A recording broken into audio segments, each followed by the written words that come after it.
16 जो है वो आज का हमारा एरिया है जिसको हमने कवर करना है। पहले चैप्टर नंबर 14 पे चलते हैं। बच्चों, जब आपको चीज़ें आती होती हैं ना, तो आप एक तरतीब से उसको हैंडल करते हैं और उसको कवर करते जाते हैं, पता भी नहीं चलता, चैप्टर ख़त्म हो जाता है। लेकिन जब आपको चीज़ें नहीं आती होती तो आप किताब की तरतीब से या जिस तरह लिखा होता है उस तरतीब से चलते हैं और आपको वो ज़्यादा लेंथी फील होती है। चैप्टर नंबर जी रिकॉर्डिंग ऑन है। चैप्टर नंबर 14 जो है वो रिटर्न का चैप्टर है। कुछ सवालात के जवाबात लेते लेते इस चैप्टर को कवर करेंगे। मेरा मानना है जिस बच्चे को ये चैप्टर आता है ये 15 मिनट से ज़्यादा का चैप्टर नहीं है। सबसे पहली बात ये कि रिटर्न होती क्या है। वो डॉक्यूमेंट जिसके जरिए हम अपनी इनकम एफबीआर को डिक्लेयर करते हैं उसके रिटर्न कहते हैं। दूसरी बात यह है कि रिटर्न किसको जमा करवानी चाहिए। हर वो बंदा जिसकी इनकम 6 लाख से ऊपर है, हर कंपनी, हर नॉन प्रॉफिट ऑर्गेनाइजेशन, हर पर्सन जिसकी इनकम सब्जेक्ट टू एफटीआर है, हर वो बंदा जिसको लॉ कहते कि तुमने रिटर्न जमा करानी है, इन सारे लोगों को रिटर्न जमा करवानी होती है। क्या इसके अलावा और भी किसी को रिटर्न जमा करानी होती है? जी, एक लिस्ट है जिन लोगों को और भी रिटर्न जमा करनी। कौन है सर वो लोग? वो बंदा जो पिछले 2 साल से जिसकी इनकम चार्जेबल टू टैक्स थी उसको रिटर्न जमा करवानी पड़ेगी। वो बंदा जो लॉस को कैरिड फॉरवर्ड करना चाहता है वो भी रिटर्न जमा कराएगा। वो बंदा जिसके पास इमूवेबल प्रॉपर्टी है 500 स्क्वायर यार्ड्स की, कहाँ पर? म्यूनिसिपल लिमिट में, कैंट में या इस्लामाबाद में। वो बंदा जिसके पास फ्लैट है म्यूनिसिपल लिमिट में, कैंट में या इस्लामाबाद में, उसको रिटर्न जमा करानी पड़ेगी। वो बंदा जिसके पास 500 स्क्वायर यार्ड की इमूवेबल प्रॉपर्टी है, कहाँ पर? रेटिंग एरिया में, उसको भी रिटर्न जमा करानी पड़ेगी। वो बंदा जिसके पास 200 स्क्वायर फीट का फ्लैट है रेटिंग एरिया में। अच्छा, अगर यही फ्लैट इस्लामाबाद, कैंट या म्यूनिसिपल लिमिट में हो तो कोई एरिया का तयन नहीं किया उसने, लेकिन जब रेटिंग एरिया की बात हुई है तो उसने बाकायदा बताया कि 200 स्क्वायर फीट है। जहाँ पे लैंड की बात थी वहाँ पे यार्ड्स की बात की थी, और जहाँ पर फ्लैट की बात है वहाँ पे स्क्वायर फीट की बात की है। 1000 सीसी से ऊपर की गाड़ी हो, एनटीएन बना हो, इंडस्ट्रियल या कमर्शियल बिजली का कनेक्शन और बिल 5 लाख से ऊपर हो। अगर एक बंदा बिजनेसमैन है और चैम्बर ऑफ कॉमर्स इंडस्ट्री का मेंबर है, अगर एक बंदा इंजीनियर है और पाकिस्तान इंजीनियरिंग काउंसिल का मेंबर है, डॉक्टर है और पीएमडीसी का मेंबर है, लॉयर है और बार काउंसिल का मेंबर है, अकाउंटेंट है तो आईकेप या आईसीएमए का मेंबर है, इन मेंबर्स को, इन लोगों को रिटर्न जमा करवानी पड़ेगी। हर वो बंदा जिसकी इनकम फ्रॉम बिजनेस 3 से 4 लाख के दरमियान है उससे भी रिटर्न लाजमी जमा करानी पड़ेगी। और हर वो बंदा जिसके लिए लाजिम है कि वो फॉरेन इनकम और एसेट स्टेटमेंट जमा कराए उसको भी रिटर्न जमा करानी पड़ेगी। फॉरेन इनकम और एसेट किस बंदे के लिए लाजमी है जमा करवानी? हर वो बंदा जिसकी इनकम $10,000 या उससे ज़्यादा है, या जिसके एसेट्स $1,00,000 या उससे ज़्यादा है, उसको फॉरेन इनकम और एसेट स्टेटमेंट जमा करवानी पड़ेगी। ये सब वो लोग हैं जिनको रिटर्न जमा करवानी पड़ेगी। लेकिन अगर इमूवेबल प्रॉपर्टी, फ्लैट या व्हीकल की मालिक होने की वजह से किसी बंदे को रिटर्न जमा करानी पड़ी है, जबकि वो खुद उसका मालिक, अगर इमूवेबल प्रॉपर्टी, फ्लैट या व्हीकल होने का मालिक होने की वजह से किसी बंदे को रिटर्न जमा करा रही है, जबकि खुद वो बंदा या विडो है, या ऑर्फन बिलो 25 है, या नॉन रेजिडेंट है, या डिसेबल्ड है, तो ऐसे बंदे को टैक्स वाले कहते हैं आप रिटर्न जमा मत करवाइए। खैर सर, किसी बंदे के पास पावर है कि वो आपको कहे रिटर्न जमा कराओ? जी बिल्कुल है। किसके पास? कमिश्नर के पास। कमिश्नर क्या करेगा? उसको लगता है कि अगर आपको रिटर्न जमा करानी चाहिए तो आपने रिटर्न नहीं जमा कराई तो आपको नोटिस दे देगा। जब वो आपको नोटिस दे देगा तो आपको वो रिटर्न जमा करवानी पड़ेगी। कितने दिन के अंदर? नोटिस के 30 दिन के अंदर। कमिश्नर पिछले 5 सालों में से किसी साल के बारे में भी कह सकते हैं रिटर्न जमा कराओगे, आपको रिटर्न जमा करानी पड़ेगी। और अगर पिछले 5 साल में से किसी साल की रिटर्न आपने नहीं जमा कराई तो कमिश्नर पिछले 10 सालों में से किसी साल के बारे में भी कह सकते हैं कि रिटर्न जमा कराओ, तो आपको रिटर्न जमा करवानी पड़ेगी।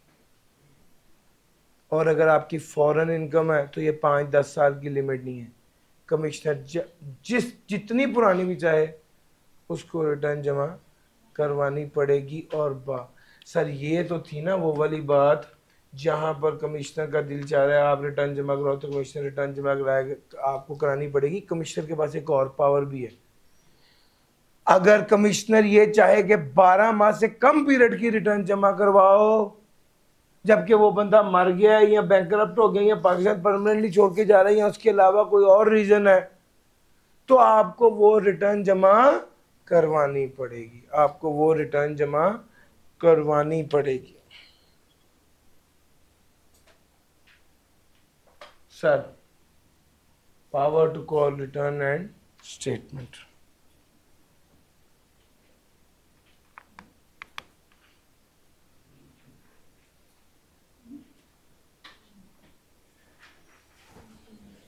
टू 2.4 इसमें ये सारी बात थी।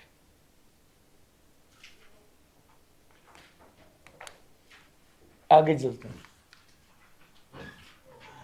पावर टू यानी एक बार पास पेपर में सवाल ये आ चुका है कि कमिश्नर अगर आपको 12 माह से कम की रिटर्न जमा कराने को कहे तो क्या वो ऐसा कर सकता है? जी बिल्कुल कर सकता है। पावर टू एनफोर्स, जी आप रिटर्न नहीं जमा कराए तो कमिश्नर क्या करेगा? सर आपका मोबाइल बंद कर देगा, आपकी सिम बंद कर देगा, आपका बिजली गैस का कनेक्शन बंद कर देगा, आपको मुल्क से बाहर जाने नहीं दिया जाएगा। हाँ अगर आपने उम्रा के लिए जाना है तो जाने देंगे, अगर आप स्टूडेंट है तो जाने देंगे, अगर आप माइनर है तो जाने देंगे, वरना वो आपको मुल्क से बाहर जाने की इजाज़त नहीं देंगे। आपका जब फ़ोन बंद कर दिया, बिजली का कनेक्शन बंद कर दिया, आपने ये सारी बातें देखी, फ़ौरन टैक्स जमा कराया, तो टैक्स जमा कराने के बाद क्या ये कनेक्शन बहाल हो जाएगा? हाँ, ये जब सारी आप पेमेंट कर देंगे, ये बात कमिश्नर को बताई जाएगी, कमिश्नर ऑर्डर देगा तो आपका ये कनेक्शंस बहाल हो जाएंगे। अलबत्ता आप कनेक्शन नहीं काट सकते जब तक आपने टैक्स पेयर को नोटिस ना दिया हो और नोटिस में जो टाइम का हुआ है वो टाइम ना गुजर गया हो।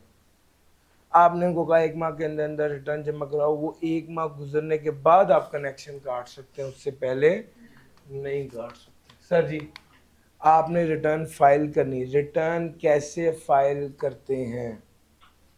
सर आप अपने कवायद लिखेंगे, पार्टिकुलर लिखेंगे, उनको अटेस्ट कराएंगे, उसके बाद साइन करेंगे, उसके बाद अटेस्टेशन की बात नहीं है, साइन की बात है, उसके बाद जितनी पेमेंट बनती है टैक्स की वो जमा कराएंगे और वेल्थ स्टेटमेंट और foreign income and asset statement जमा कराएंगे। अगर ये सारे काम करें तो आप फिर रिटर्न जमा करवा सकते हैं। कवायद इंफॉर्मेशन प्रोवाइड करें, साइन करें, ड्यू पेमेंट करें और वेल्थ स्टेटमेंट और फॉरेन इनकम और एसेट स्टेटमेंट। रिटर्न जो इलेक्ट्रॉनिकली फाइल की जाती है, रिटर्न जो इलेक्ट्रॉनिकली फाइल की जा सकती है, जी बिल्कुल की जा सकती है, खुद भी करें। ई इंटरमीडिएट एक बंदा होता है, ई इंटरमीडिएट कौन होता है? जो टैक्स पेयर से उसके कागजात लेता है, इंफॉर्मेशन लेता है और एफबीआर के मुताबिक उसको डिजिटलाइज कर देता है, ऐसे बंदे को ई इंटरमीडिएट कहते हैं। ये ई इंटरमीडिएट के जरिए भी आप रिटर्न फाइल कर सकते हैं।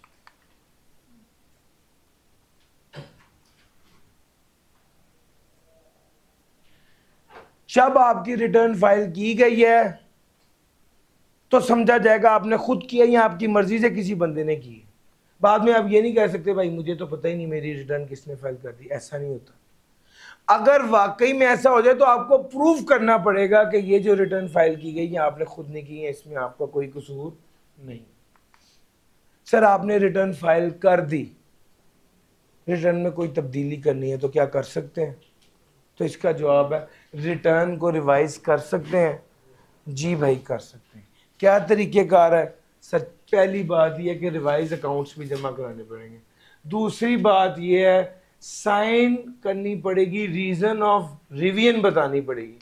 तीसरी बात यह है कमिश्नर से इजाज़त लेनी पड़ेगी, लेकिन अगर 60 दिन के अंदर अंदर रिटर्न रिवाइज करें तो कमिश्नर से इजाज़त लेने की ज़रूरत।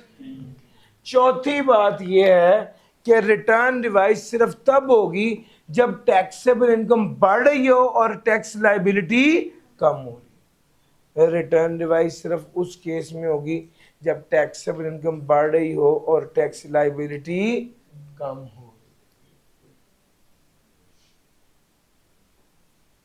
जी सर, 4 बातें थी। बात नंबर 1, रिवाइज अकाउंट्स जमा कराएं। कमिश्नर चाहे तो किसी बंदे को कह सकता है कि तुम रिवाइज अकाउंट्स ना जमा कराओ। बात नंबर 2, रीजन ऑफ रिव्यू लिखिए जो साइन करें। बात नंबर 3, कमिश्नर से इजाजत लें, और अगर 60 दिन के अंदर अंदर रिटर्न रिवाइज किए तो कमिश्नर से इजाजत की जरूरत नहीं है। बात नंबर 4, रिटर्न रिवाइज करने के नतीजे में टैक्सेबल इनकम बढ़ेगी और कम नहीं। बात नंबर 3 में दरमियान में एक पॉइंट लिखा हुआ है, आपने रिटर्न रिवाइज करनी थी, आपने कमिश्नर को कहा कि मैं रिटर्न रिवाइज करना चाहता हूं, कमिश्नर से पूछा। चूंकि 60 दिन के अंदर रिटर्न रिवाइज करनी थी तो कमिश्नर से पूछने की जरूरत नहीं थी, लेकिन अगर आपने रिटर्न रिवाइज करनी थी और आपको 60 दिन के बाद रिटर्न रिवाइज करनी पड़ी तो आप कमिश्नर से पूछेंगे। आपने कमिश्नर से पूछा क्या मैं रिटर्न रिवाइज कर लूं, और उस पूछने के 60 दिन के अंदर अंदर कमिश्नर ने जवाब नहीं दिया और रिटर्न रिवाइज करने की वजह से टैक्सेबल इनकम बहरहाल बढ़ी रही थी। अगर ये दोनों शर्तें पूरी हो जाएं, आपने 60 दिन के बाद रिटर्न रिवाइज की, कमिश्नर से इजाजत लेनी थी, कमिश्नर से पूछा, कमिश्नर ने एप्लीकेशन, आपने जब कमिश्नर से पूछा उसके 60 दिन के अंदर कमिश्नर ने जवाब नहीं दिया और जो रिटर्न आपने रिवाइज करनी थी उसके से टैक्सेबल इनकम बढ़नी ही थी, तो समझा जाएगा कि कमिश्नर ने इजाजत दे दी। ये क्या है? रिटर्न रिवाइज करने की स्टोरी।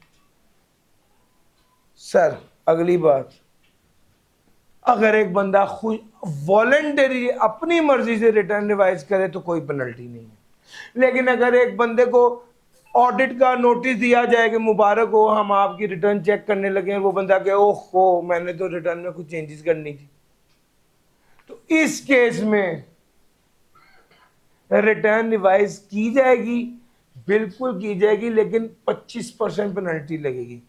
और कुछ ऐसे लोग होते हैं जिन्होंने रिटर्न फाइल की, उनको नोटिस दिया गया तुम्हारा ऑडिट होगा, तो वो डटे रहे कि नहीं हमने तो कोई गलती नहीं की। जब उसका ऑडिट हो जाएगा तो क्या दिया जाएगा? शो को। याद रखना, ऑडिट के बाद शो कॉज नोटिस दिया जाता है। शो दिखाओ कॉज, वजह क्या वजह थी कि तुमने ये गलत किया, इसकी वजह बताओ। जब उस बंदे को शो कॉज नोटिस दिया जाएगा तो पेनल्टी कितनी हो जाएगी? 50% पेनल्टी। सर अगला सवाल, आपने रिटर्न फाइल करनी है, आपने रिटर्न फाइल करनी है, तो सबसे पहले ये देखा जाएगा रिटर्न फाइल करने की आखिरी तारीख क्या है, रिटर्न फाइल करने की ड्यू डेट क्या है। तो भाई आपसे पूछा जाएगा भाई आप हैं कौन। अगर आप इंडिविजुअल या एओपी हैं और आपका ईयर एंड जो भी हो, रिटर्न फाइल करने की तारीख है 30 सितंबर। कोशवारे जमा कराने की आखिरी तारीख 30 सितंबर है, अक्सर अखबारों वो इश्तिहार भी आ रहा होता। अगर आपने रिटर्न फाइल करनी है और आप कंपनी हैं तो मजीद देखा जाएगा कि आपका ईयर एंड पहले 6 माह है या आखिरी 6 माह है। चूंकि अगर आपका ईयर एंड पहले 6 माह है तो आप 31 दिसंबर को रिटर्न फाइल करेंगे, आखिरी तारीख 31 दिसंबर है। और अगर आपका ईयर एंड आखिरी 6 माह है तो रिटर्न जमा कराने की आखिरी तारीख 30 सितंबर।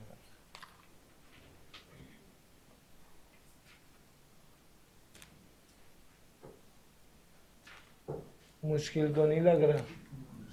अगर पहले 6 माह है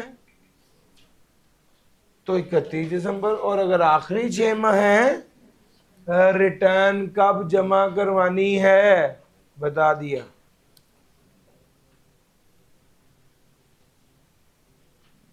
सर जी एक एग्जांपल है, ये देखिए, मिस्टर ए, इसका ईयर एंड है 30/6/2020, ये रिटर्न कब जमा कराएगा?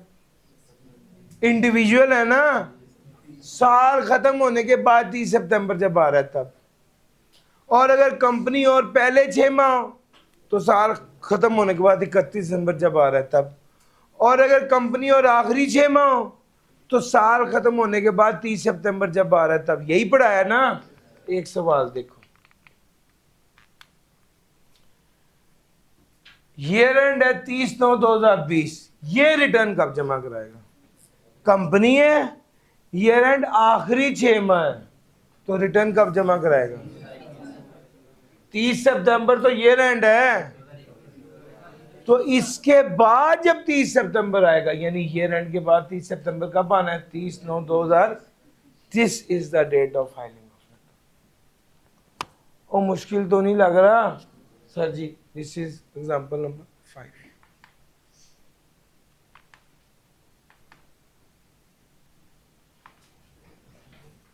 अच्छा जी, अब जाहिर बात है, आपको तो पता है हमारे पाकिस्तान में सबसे ज़्यादा लोगों की पसंदीदा बात ही ये है कि पूछेंगे आखिरी डेट क्या है, और फिर उसके बाद कहेंगे कि हमें थोड़ी देर हो जाएगी। अगर अगर आखिरी तारीख बता दी गई है लेकिन आपको एक्सटेंशन चाहिए, आखिरी तारीख ड्यू डेट में तोसी चाहिए, तो आप क्या करेंगे? ड्यू डेट में एक्सटेंशन चाहिए तो आप क्या करेंगे? आप कमिश्नर को दरख्वास्त देंगे कि हमें एक्सटेंशन चाहिए। कमिश्नर क्या करेगा? ये दरख्वास्त आपने ड्यू डेट से पहले पहले देनी है। कमिश्नर क्या करेगा? कमिश्नर देखेगा पाकिस्तान से बाहर जा रहे हैं, बीमार हैं, ये क्या तकलीफ है, ठीक हो गया। कमिश्नर को लगा कि अगर आपका मौकफ, आपकी प्रॉब्लम जेन्युइन है, तो कमिश्नर आपको इजाजत दे देगा। कमिश्नर कितने दिनों की एक्सटेंशन देगा?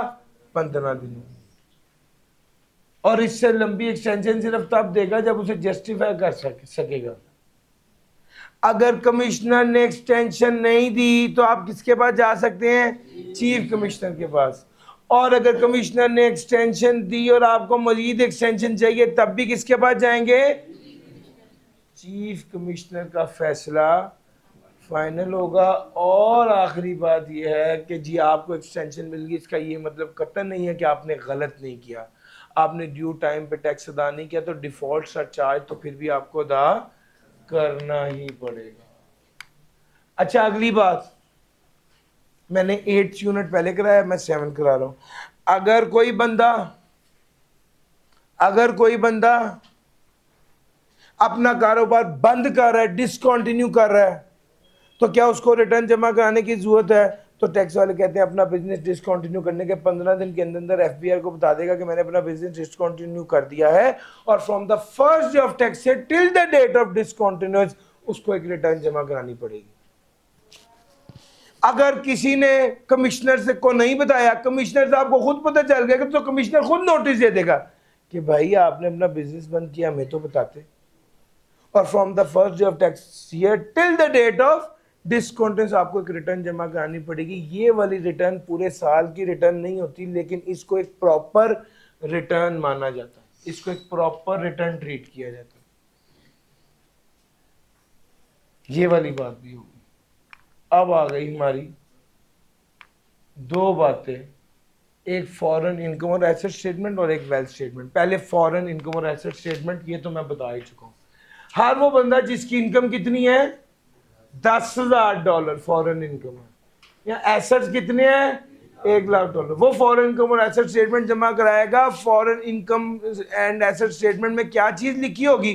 फॉरेन इनकम कितनी है, फॉरेन एक्सपेंस कितना है, फॉरेन एसेट्स कितने हैं, फॉरेन लाइबिलिटीज कितनी है, कितने एसेट्स बेचे, कितने के बेचे, कितनी लाइबिलिटीज ली, कितने की ली, complete particulars of foreign income derived during the tax year and the expenditure wholly and necessary for the purpose of deriving the said income. Ji sir, the commissioner may require any person being an individual who in his opinion was required to furnish the foreign income and asset statement, but कोई भी ऐसा बंदा जिसके बारे में commissioner को लगता है कि यार इसको तो फॉरेन इनकम और एसेट स्टेटमेंट जमा करानी चाहिए थी, इसने नहीं कराई, तो वो कमिश्नर उस बंदे को नोटिस दे के कहेगा कि आप भी फॉरेन इनकम और एसेट स्टेटमेंट जमा करो। लो सर, इस चैप्टर 14 की सारी बातें हो गई, बस आखिरी बात रह गई है। सर वो बात क्या है? Wealth statement. Sir wealth statement क्या है? Wealth statement is just like a balance sheet. आप अपनी बैलेंस शीट में क्या करते हैं? अपने टोटल एसेट्स दिखा देते हैं, टोटल लायबिलिटीज लेस कर देते हैं, तो आपके पास टोटल वेल्थ आ जाती है। ये टोटल एसेट्स और लायबिलिटीज ईयर एंड पर होते हैं, एज एट ईयर एंड, पता है ना सर? ये वाली ये। और वेल्थ रिकंसिलिएशन स्टेटमेंट क्या होती है? Opening balance, income for the year, expense less करेंगे,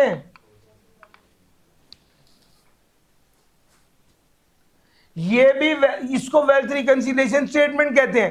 पिछले साल की वेल्थ ले लेंगे, इस साल की इनकम ऐड करेंगे, इस साल का एक्सपेंस लेस करेंगे, तो क्या आ जाएगा? कैरेट डाउन आ जाएगी, क्लोजिंग वेल्थ आ जाएगी।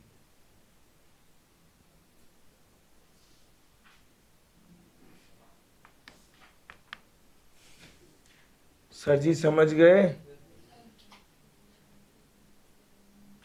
वेल्थ, सर जी वेल्थ स्टेटमेंट में ये टोटल बात। आपकी किताब में दो सवाल हैं, एक E2 जो नदीम वाला सवाल है वेल्थ स्टेटमेंट का, और एक पास पेपर का देखिएगा, शायद क्वेश्चन नंबर 4 है, क्या नाम है उसका? जाहिद। ये दो सवाल वेल्थ स्टेटमेंट के आपने लाजमी करने। सर मैं आपको चैप्टर नंबर 14 15 से 20 मिनट में रिवाइज करवा चुका, और मैं यकीन माने आप भी इसी तरह ही इसको बहुत इजीली कर सकते हैं। सिर्फ आपके 15 मिनट एक्स्ट्रा और लगेंगे, जाहिर बात है, वेल्थ स्टेटमेंट और के सवाल करने में। जब वो सवाल कर लेंगे तो उसमें जो सीखा होगा वो उसी सवाल में लिख लेना, और जब फाइनल पेपर में के वाले से रिवाइज करेंगे तो वो वाली चीज़ें देख लेना जो आपने लास्ट टाइम गलत की।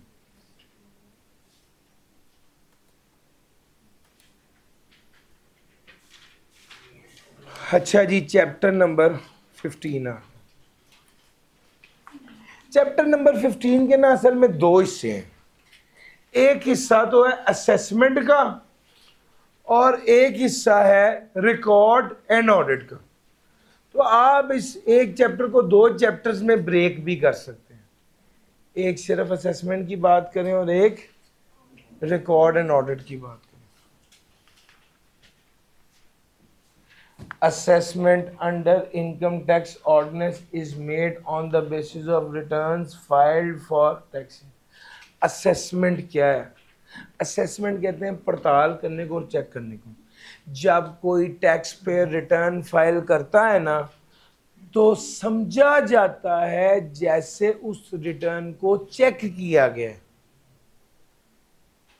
सचमुच में वो रिटर्न चेक नहीं होती, लेकिन समझा जाता है जैसे उसको चेक किया गया। मैं अक्सर आप लोगों को एग्जांपल देने के लिए बताता हूँ कि मैंने आपको कल होम असाइनमेंट दी थी, मैं अभी आपकी जो है नोटबुक चेक करूँ कि आप वो करके आए या नहीं करके आए, तो मैं हर बच्चे की डिटेल में तो चेक नहीं कर पाऊँगा, लेकिन ओवरऑल एक व्यू ले लूँगा कि आपने किया या नहीं किया। सर ये चेकिंग जो होती है ना, ये सच्ची मुची वाली चेकिंग नहीं होती, इसको कहते हैं डीम्ड असेसमेंट। समझा जाएगा कि असेसमेंट है। जब आपने रिटर्न फाइल की और क्लिक किया सबमिट का, उसने कहा आपकी रिटर्न फाइल हो चुकी है और आपका असेसमेंट ऑर्डर आ गया। जिस दिन रिटर्न फाइल की उसी दिन समझा जाएगा कमिश्नर ने चेक भी कर लिया और कमिश्नर ने असेसमेंट ऑर्डर भी दे दिया है। इसको कहते हैं डीम्ड असेसमेंट। नॉर्मली असेसमेंट ऐसे ही होती है, और ये एक स्कीम है जिसको यूनिवर्सल सेल्फ असेसमेंट स्कीम कहते हैं, जिसके तहत असेसमेंट की जाती है। नॉर्मल असेसमेंट है जिसमें आप कहते हैं कि जब कोई बंदा अपनी कंप्लीट रिटर्न फाइल कर लेता है तो समझा जाता है कि वो चेक होगी। जिस दिन वो अपनी रिटर्न कंप्लीट करके फाइल कर देगा, और रिटर्न कब कंप्लीट समझी जाएगी? जब उसने प्रिस्क्राइब फॉर्म फिल कर दिया, ये रिक्वायर्ड डॉक्यूमेंट्स उसके साथ थे, रेलिवेंट इंफॉर्मेशन जो साइन बाय एविडेंस थी वो भी मौजूद है, पेमेंट भी कर दी, वेल स्टेटमेंट भी, वही चारों चीजें जो अभी मैंने आपको पढ़ाई हैं। रिटर्न फर्निश कैसे की जाती है, यही चार बातें थी, और असेसमेंट से पहले यही चार चीजें चेक की जाती हैं कि आपने प्रिस्क्राइब फॉर्म फिल कर लिए, आपने इंफॉर्मेशन साइन करके जमा करा दी, आपने पेमेंट कर दी और आपने वेल स्टेटमेंट जमा करा दी। अगर ये चार सारी चीजें जमा करा दी तो समझा जाएगा आपने रिटर्न फाइल कर दी है। Return furnish shall be considered as assessment order, और जो रिटर्न फर्निश की जाती है उसको क्या समझा जाएगा, असेसमेंट ऑर्डर समझा जाएगा, issued by the commissioner to the taxpayer on the date it was furnished. In addition to above deemed assessment, the commissioner has power to conduct audit of income tax affairs of the person. Sir इसके अलावा, इस deemed assessment के अलावा commissioner के पास power है कि वो क्या करे, ऑडिट कर ले, किसका, इनकम टैक्स अफेयर्स का। यानी ये जो समझा जा रहा है कि असेसमेंट है, सच्ची मुच्ची की असेसमेंट नहीं है। इस असेसमेंट के बाद पावर तो है ना कमिश्नर के पास कि कमिश्नर उस रिटर्न को ध्यान से चेक कर ले, डिटेल से चेक कर ले, तो कमिश्नर इनकम टैक्स अफेयर्स का ऑडिट कर सकता है। सर जी इसके अलावा एक ऑटोमेटेड सिस्टम होता है एफपीआर में जो अर्थमेटिकल एरर्स और इनकरेक्ट क्लेम को आइडेंटिफाई करता है। टोटल में गलती की, मल्टीप्लिकेशन में गलती की, या कैरेट फॉरवर्ड करने में गलती। पिछले साल का लॉस था 1 लाख, आपने लिखा इस साल के पिछले साल का लॉस 2 लाख था, तो ये इनकरेक्ट क्लेम किया आपने। अगर इस तरह की कोई गलती है तो क्या किया जाएगा, सिस्टम जनरेटेड नोटिस इश्यू हो जाएगा टैक्स पेयर को 6 माह के अंदर अंदर ऑफ फाइलिंग ऑफ रिटर्न।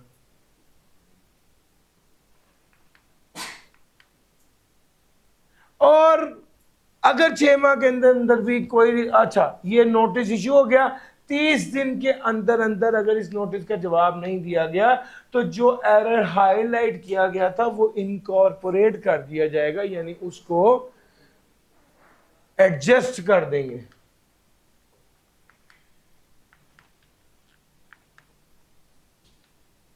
अच्छा जी, assessment in case of incomplete return.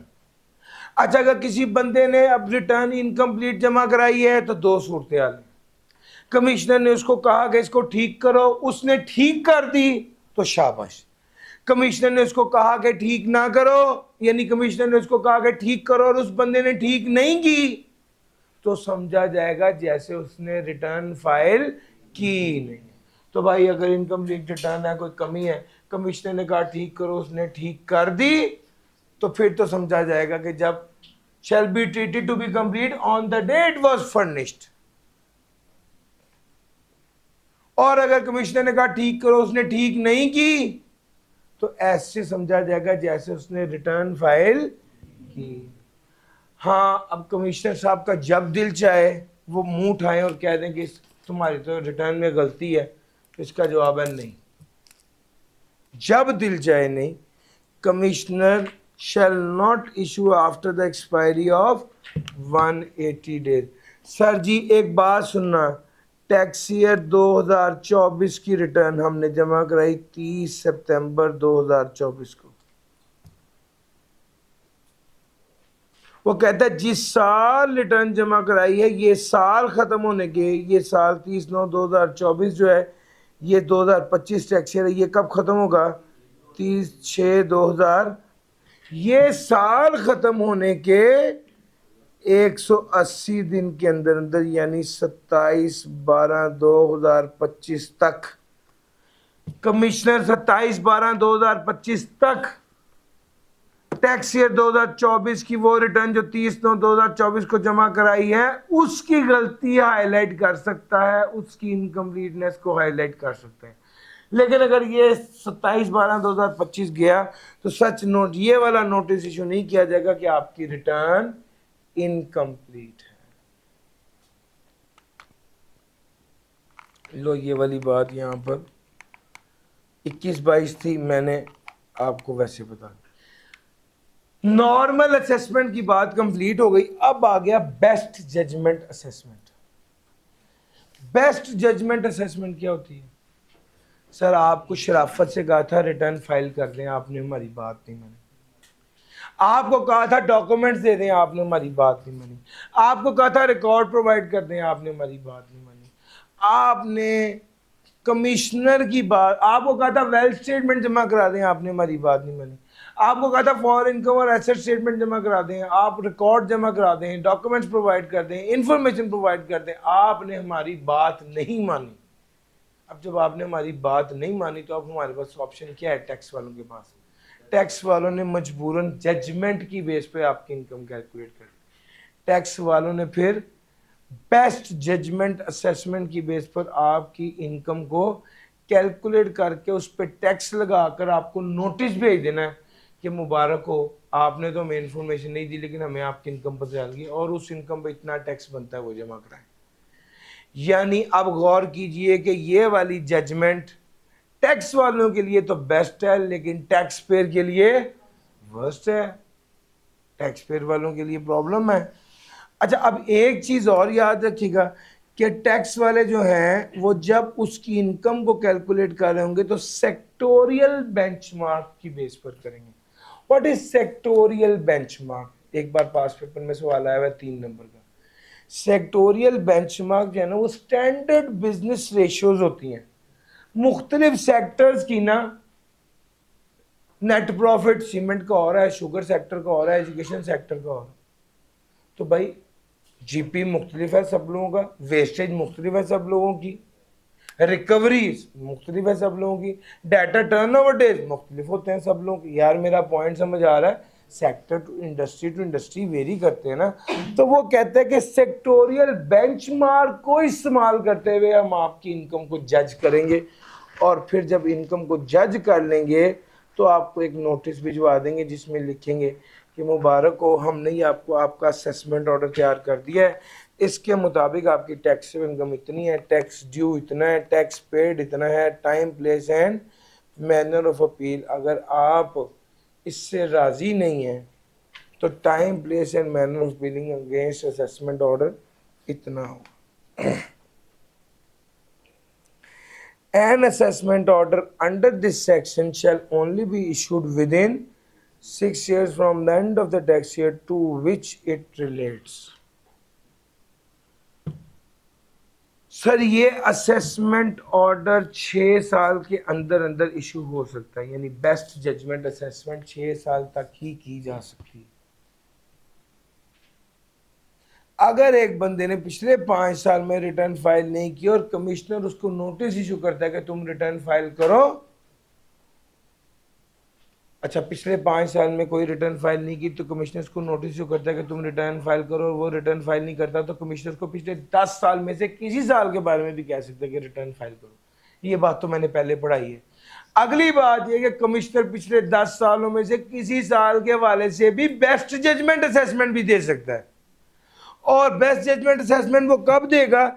जब कमिश्नर ने उसको नोटिस इशू किया जिस साल वो साल खत्म होने के 2 साल के अंदर। अगर कमिश्नर ने, आज क्या डेट है जी, 9/8/2025 को नोटिस दिया 2017 की रिटर्न जमा करो और उस बंदे ने वो रिटर्न नहीं जमा कराई, तो जिस साल नोटिस दिया ये साल कब खत्म होना है? 30/6/2026 को। इसके 2 साल के अंदर अंदर यानी 30/6/2028 तक, यार मेरा पॉइंट समझ आ रहा है? इस डेट तक उसके पास टाइम है कि वो इसी 2017 के साल की बेस्ट जजमेंट असेसमेंट दे दे। ये वाली चीज़ अक्सर बच्चों को नहीं समझ आती। रिटर्न जमा कराई थी 5 साल की, कोई रिटर्न नहीं जमा कराई तो 10 साल के बारे में कह सकता है। 10 साल के बारे से कोई रिटर्न कहा कि जमा कराओ असेसमेंट, तो उसने नहीं जमा कराई तो फिर कमिश्नर तंग आके क्या करेगा? असेसमेंट ऑर्डर दे देगा। यहाँ तक तो समझ आ गई। ये असेसमेंट ऑर्डर कब तक देगा? जिस साल नोटिस दिया था वो साल खत्म होने के 2 साल के अंदर में। अगर उसने नोटिस आज की तारीख में दिया 9/8/2025 तो ये साल खत्म होगा 30/6/2026, इसके 2 साल के अंदर यानी 30/6/2028 28 इस डेट तक वो बेस्ट जजमेंट असेसमेंट दे सकता है। सर जी बेस्ट जजमेंट की बात भी कर ली, अब आ गई प्रोविजनल असेसमेंट। प्रोविजनल कहते हैं आरजी, प्रोविजनल कहते हैं, सर जी अब मैं तीसरी बात कह लूँगा प्रोविजनल असेसमेंट की। प्रोविजनल कहते हैं आरजी। सर जी आपको बेस्ट जजमेंट असेसमेंट करने के लिए भी कोई डाटा चाहिए, कोई इंफॉर्मेशन चाहिए। अगर आपके पास वो भी मौजूद नहीं है तो फिर आपको आरजी असेसमेंट करनी पड़ेगी। वो क्यों करेंगे और कब करेंगे? सर अगर डाटा मौजूद नहीं था तो चुप रहते। मसला ये हुआ है कि वो बंदे को नैब ने पकड़ लिया, एक बंदे को नैब ने पकड़ लिया और नैब ने बताया कि इन साहब ने तो दुबई में 2022 में 10 करोड़ रुपए की प्रॉपर्टी ली है। तो जब हमने उसकी 2022 की रिटर्न देखी तो उसमें तो उसकी इनकम ही 26,000 रुपये आ रही है। इसका मतलब है कि उसने हमसे कुछ छुपाया है। तो 2022 के साल में जब उसने दुबई में 10 करोड़ की प्रॉपर्टी ली है तो पहले उसको इनकम में शो होना चाहिए था ना।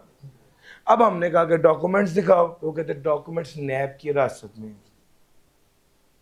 अब हमारे पास डॉक्यूमेंट भी नहीं है कि बेस्ट जजमेंट असेसमेंट दे सकें, तो फिर मजबूरन हम क्या करेंगे, आरजी असेसमेंट दे देंगे।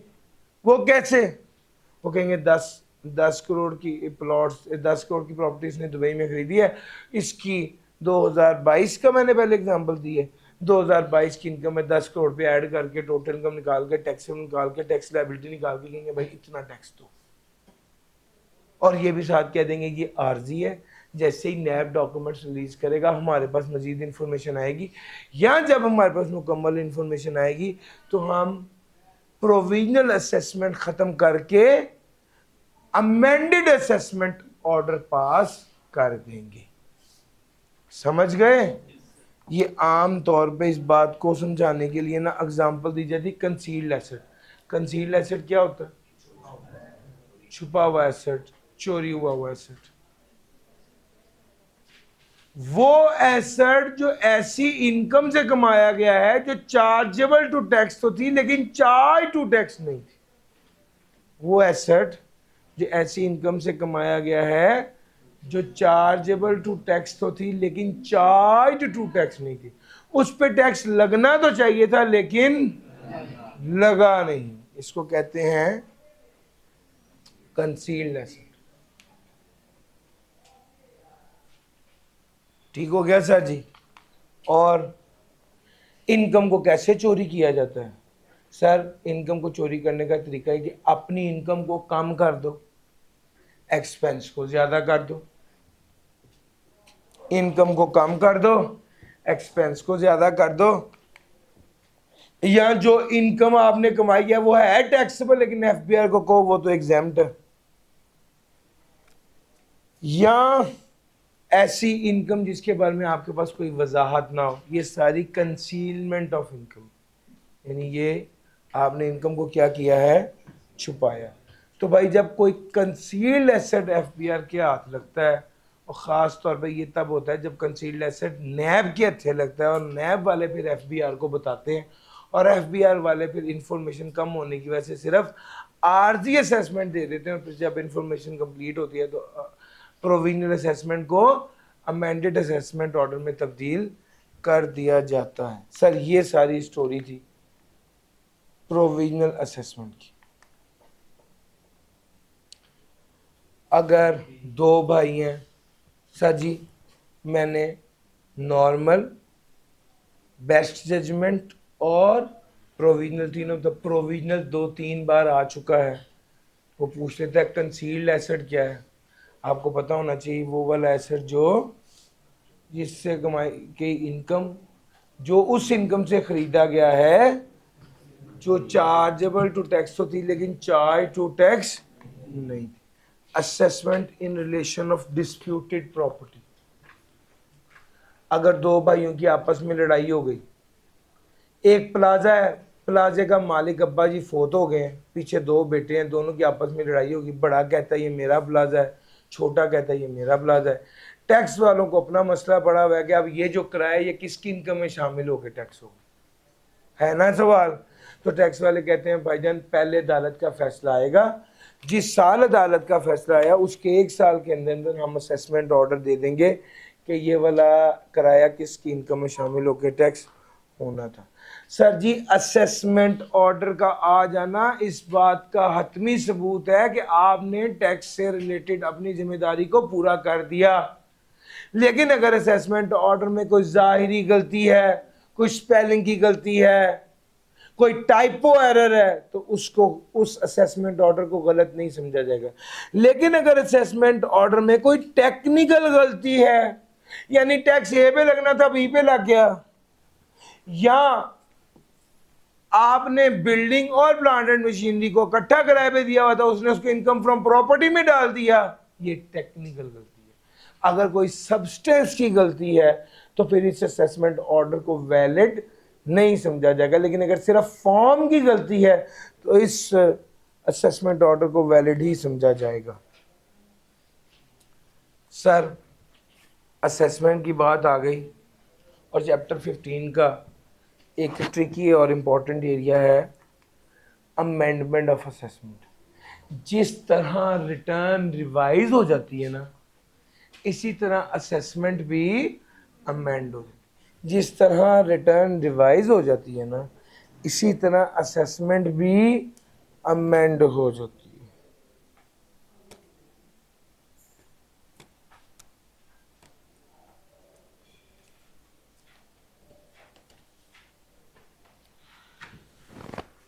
जिस तरह असेसमेंट अमेंड हो जाती है, जिस तरह रिटर्न रिवाइज हो जाती है, इसी तरह ही असेसमेंट भी अमेंड हो जाती है।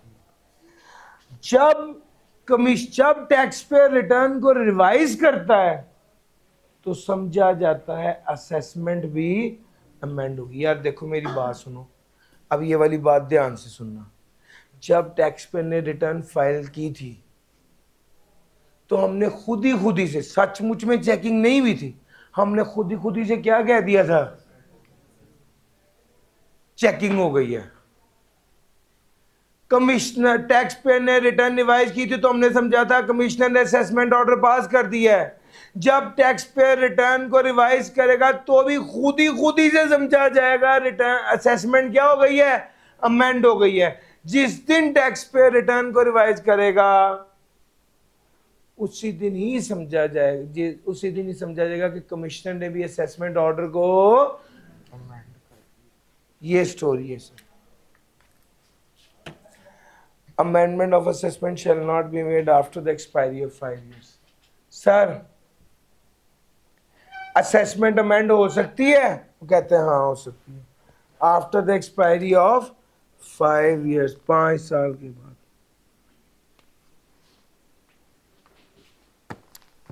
Amendment of assessment shall not be made after the expiry of 5 years from the end of financial year in which the order is issued or treated as issued.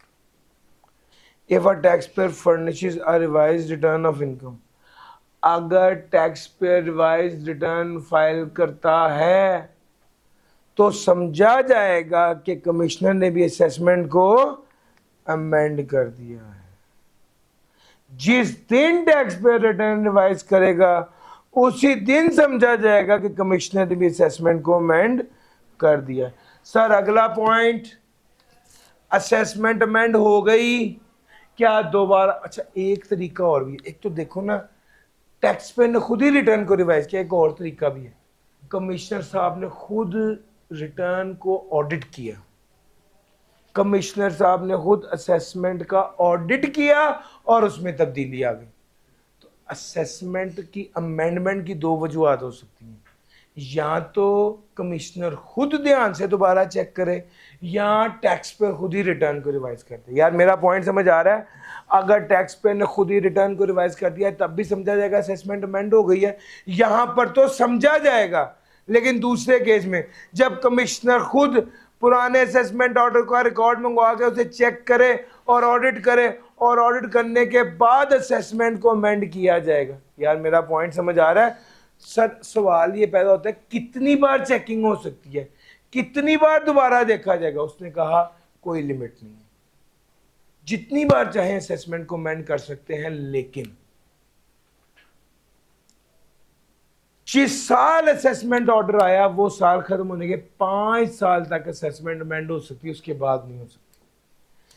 जिस साल सर 30/6/2021 को 30/6/2021 आपका year and था, return कब जमा कराई? 20/9/2021। तो original assessment order कब आ गया? जिस दिन रिटर्न जमा कराई उस दिन असेसमेंट ऑर्डर आ गया ना। तो वो कहता है ये 20/9/2021 टैक्स ईयर 2022 है, तो ये कब खत्म हुआ? 30/6/2022 को। इसके 5 साल के अंदर +5 किया, यानी जो रिटर्न आपने 30/6/2021 के साल की रिटर्न 20/9/2021 को जमा कराई थी, ये 30/6/2027 तक इस असेसमेंट ऑर्डर में अमेंडमेंट हो सकती है, इसके बाद नहीं हो सकती। उसने सवाल ये कि कितनी बार असेसमेंट अमेंड हो सकती है, कितनी बार चेंजेस हो सकती है? उसने कहा जितनी बार मर्जी चाहे चेंजेस हो सकती हैं, लेकिन 5 साल के बाद नहीं होगी। जिस साल ओरिजिनल असेसमेंट ऑर्डर आया वो साल खत्म होने के 5 साल के अंदर। आप गौर करो, असेसमेंट ऑर्डर इस तारीख को आया है, ये साल खत्म होने के 5 साल के अंदर, दिस इज द डेट। इसके बाद असेसमेंट अमेंड नहीं होगी। हाँ, अगली बात भी सुनो, अगर मजीद अमेंडमेंट्स आती है, अगर मजीद अमेंडमेंट्स आती है, इसका क्या मतलब है? 25/1/2023 को असेसमेंट अमेंड हो गई। ये टैक्स ईयर कौन सा है? Tax year 2023। ये कब खत्म होगा? 30/6/2023 को। वो कहता है जो ओरिजिनल असेसमेंट ऑर्डर जब दिया था वो साल खत्म होने के 5 साल के अंदर आप असेसमेंट को अमेंड कर सकते हो।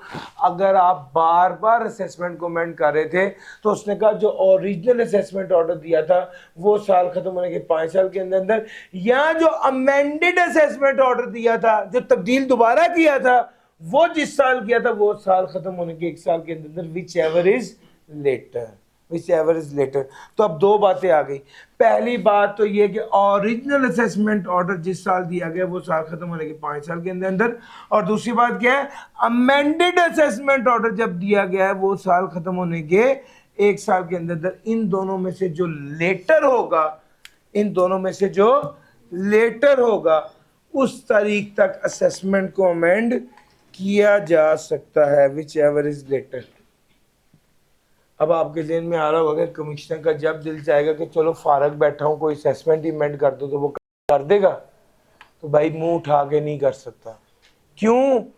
वो कहते हैं असेसमेंट को अमेंड करने के लिए आपको डेफिनेट इंफॉर्मेशन चाहिए, ठोस सबूत चाहिए कि इस बंदे ने टैक्स चोरी किया है, इस बंदे ने टैक्सेबल इनकम में अपनी कुछ इनकम छुपा के रखी है, या टैक्सेबल इनकम को कम शो किया है, या एक्सपेंसेस को ज्यादा शो किया है, या झूठा टैक्स क्रेडिट ले लिया है, या इनकम को हेड ऑफ इनकम को मिसक्लासिफाई कर दिया। अगर कोई ठोस सबूत आपके पास आ गया फिर आप असेसमेंट को अमेंड कर सकते हैं। सर ठोस सबूत से क्या मुराद है? सर आपके पास कोई गवाह मौजूद है, आपके पास एक बंदा है वो कहता है मेरी इस साल की टोटल सेल 26 लाख है, कमिश्नर के हाथ उसकी 35 लाख की इनवॉइसेस लग गई, 35 लाख की इनवॉइसेस तो कमिश्नर के पास आ गई, इसका मतलब है कंफर्म वो झूठ बोल रहा है। अब उसके पास डेफिनेट इंफॉर्मेशन है, ना काबिल तरदीद सबूत मौजूद है। अब क्या होगा? अब वो बंदा डेफिनेट इंफॉर्मेशन हासिल करने पर ही वो असेसमेंट ऑर्डर को अमेंड कर सकता है। याद रखना, असेसमेंट ऑर्डर को अमेंड करने के लिए दो चीज़ें ज़रूरी हैं। असेसमेंट ऑर्डर में कोई गलती, ओरिजिनल असेसमेंट में कोई गलती हो और उसकी वजह से एफबीआर का नुकसान हो रहा हो। याद रखना, असेसमेंट को अमेंड करने की वजह से भी बहरहाल टैक्स बढ़ना ही चाहिए, कम नहीं होना चाहिए। जैसे ही असेसमेंट ऑर्डर अमेंड होगा, commissioner amended assessment order issue कर देगा और बताएगा कि amended the amended taxable income of tax payer, the amended amount of tax due, the amount of tax paid, the time, place and manner of appealing against the amended assessment. Amended taxable income, amended amount of tax due, the amount of tax paid, the time, place and manner of appealing against the amended assessment. Sir जी notice देगा, ये सारी चीज़ें लिखेगा, assessment amend हो गई, याद रखिएगा no assessment shall be amended without giving an opportunity of being heard to the tax payer. एक बार टैक्स पेयर को सफाई पेश करने का मौका ज़रूर दे दिया जाएगा। और असेसमेंट अमेंड हो गई है तो अमेंडेड असेसमेंट ऑर्डर कब तक इशू किया जाएगा? शो कॉज नोटिस के 180 दिन के अंदर अंदर। सर जी ये वाली बात आपने सारी देख ली। दिस वॉज 3.1, यही काम की बात थी। कमिश्नर के पास पावर है, बड़े कमिश्नर के पास पावर है कि छोटे कमिश्नर ने जो भी असेसमेंट ऑर्डर दिया किसी को भी रिकॉर्ड से मंगवा के उसको चेक करके अगर कोई तब्दीली करनी है तो कर दे। 4.2 में ये लिखा हुआ है। चीफ कमिश्नर बड़ा कमिश्नर है सर, ये सबसे बड़ा कमिश्नर है। चीफ कमिश्नर अगर कोई बंदा टैक्स डिडक्शन से प्रॉब्लम में है या एग्जेम्पशन रेट लेना, एग्जेम्पशन सर्टिफिकेट लेना चाहता है या लो रेट टैक्स सर्टिफिकेट लेना चाहता है तो उसे सबसे बड़े कमिश्नर के पास जाना पड़ेगा। या कमिश्नर खुद भी अगर उसे महसूस होता है कि एक बंदे के साथ ज्यादती हो रही है, उसका टैक्स डिडक्ट होता है जब उसकी लायबिलिटी नहीं बनती। सर जी अगर मेरी लायबिलिटी ही बनती है साल बाद 5,000 रुपये और एसबीआई वाले मेरी हर महीने की सैलरी में से 10,000 रुपये का टैक्स काट लेते हैं तो मैं तो तड़पूंगा ना कि भाई हर महीने 10,000 का टैक्स काटते हैं, मेरे साल का 1,20,000 का टैक्स काट लेते जबकि मेरी टैक्स लायबिलिटी 20,000 बनती है। तो 1,00,000 रुपये फिर दोबारा मैं एफबीआर जाता हूँ, उनसे रिफंड क्लेम करता हूँ, लंबा प्रोसीजर है। मैं तंग आकर क्या कहूँगा? मैं चीफ कमिश्नर को नोटिस दूंगा कि खुदा का वास्ता इन्हें कहेंगे मेरा टैक्स ना काटा करें या मेरा टैक्स कम काटा करें। यार मेरा पॉइंट समझ आ रहा है? ये उस केस में होता है। वैसे इसकी प्रैक्टिकल एग्जांपल तो इंपोर्ट की है मगर मैंने वो एग्जांपल जिससे इजीली आप समझ जाएं बता दिया कि अगर किसी बंदे का टैक्स ज़्यादा डिडक्ट हो रहा है और वो चाहता है कि मेरा टैक्स ना डिडक्ट हो या कम डिडक्ट हो तो वो चीफ कमिश्नर के पास नोटिस दिया जाएगा और chief commissioner on his own motion भी ये वाली बात कर सकता है। Record of such proceeding shall be called in which an order has been pass by an authority. आप कमिश्नर कोई भी रिकॉर्ड कॉल कर सकता है जो उससे नीचे वाली अथॉरिटी ने जिसके बारे में ऑर्डर पास किया गया है। कमिश्नर रिकॉर्ड मंगवाएगा, चेक करेगा और उसके बाद अगर वो सेटिस्फाई हो गया तो उसके मुताबिक फैसला सुना देगा। अलबत्ता एक reasonable opportunity of being heard to the tax payer तो दी ही जाएगी। सर एग्रीड असेसमेंट क्या है? एग्रीड असेसमेंट क्या है? सर होता ही है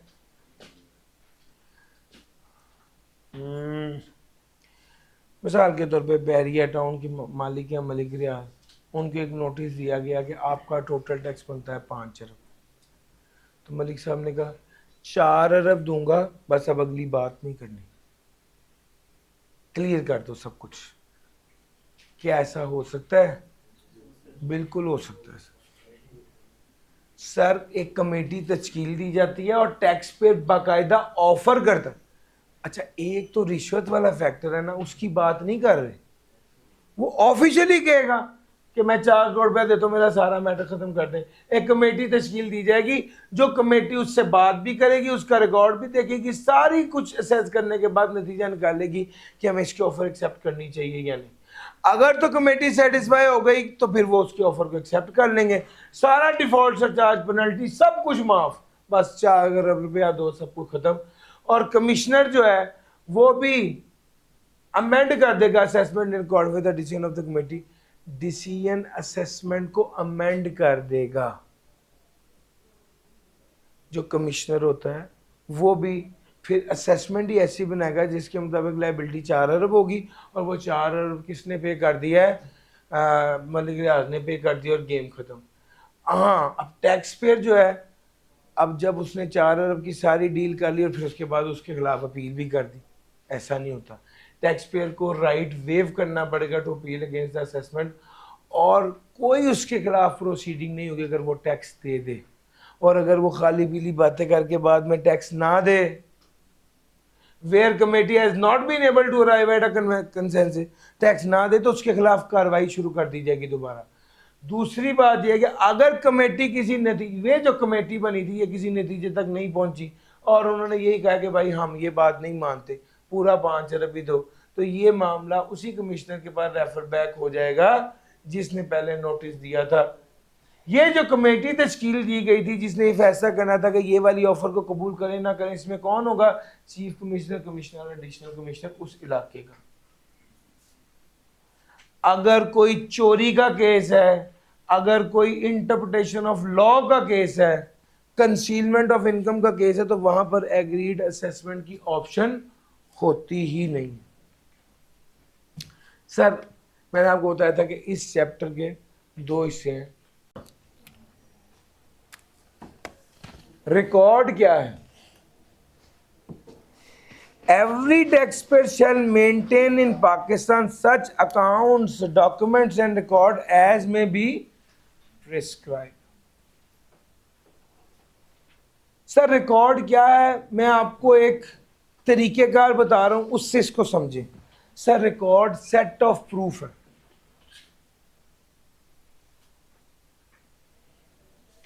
आप घर का सामान लेने गए और घर वाले जब सामान लेके आ गए तो आपने एक पर्ची पे सारा लिखा कि इतने की सब्जी खरीदी, इतने की दालें खरीदी, इतने का चिकन खरीदा, इतने का मटन खरीदा, इतने पैसे मैं लेके गया था, इतने पैसे बकाया बच गए। ये रिपोर्ट आपने अपने फादर को दी तो उन्होंने आपकी तरफ गौर से देखे, कहा बिल लाए हो,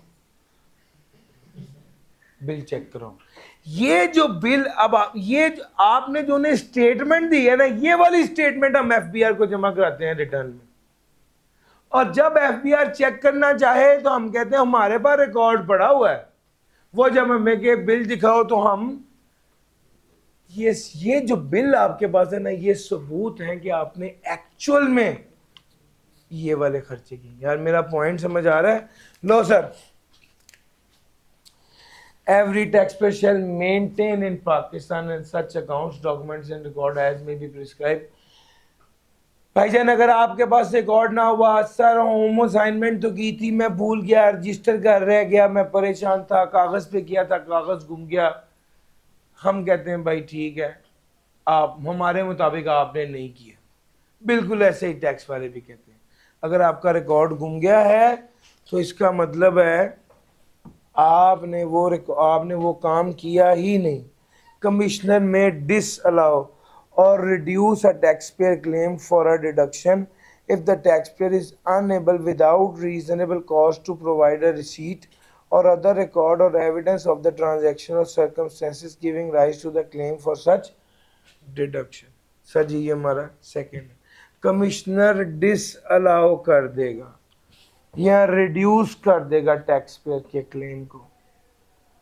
कमिश्नर नहीं, आप कहते हैं मैंने ज़कात दी है शौकत खाना में, उन्होंने कहा स्लिप दो, आपने कहा वो तो नहीं है, तो टैक्स वाले आपकी टैक्सेबल इनकम में से ज़कात जो आपने माइनस की है उसको नहीं मानेंगे।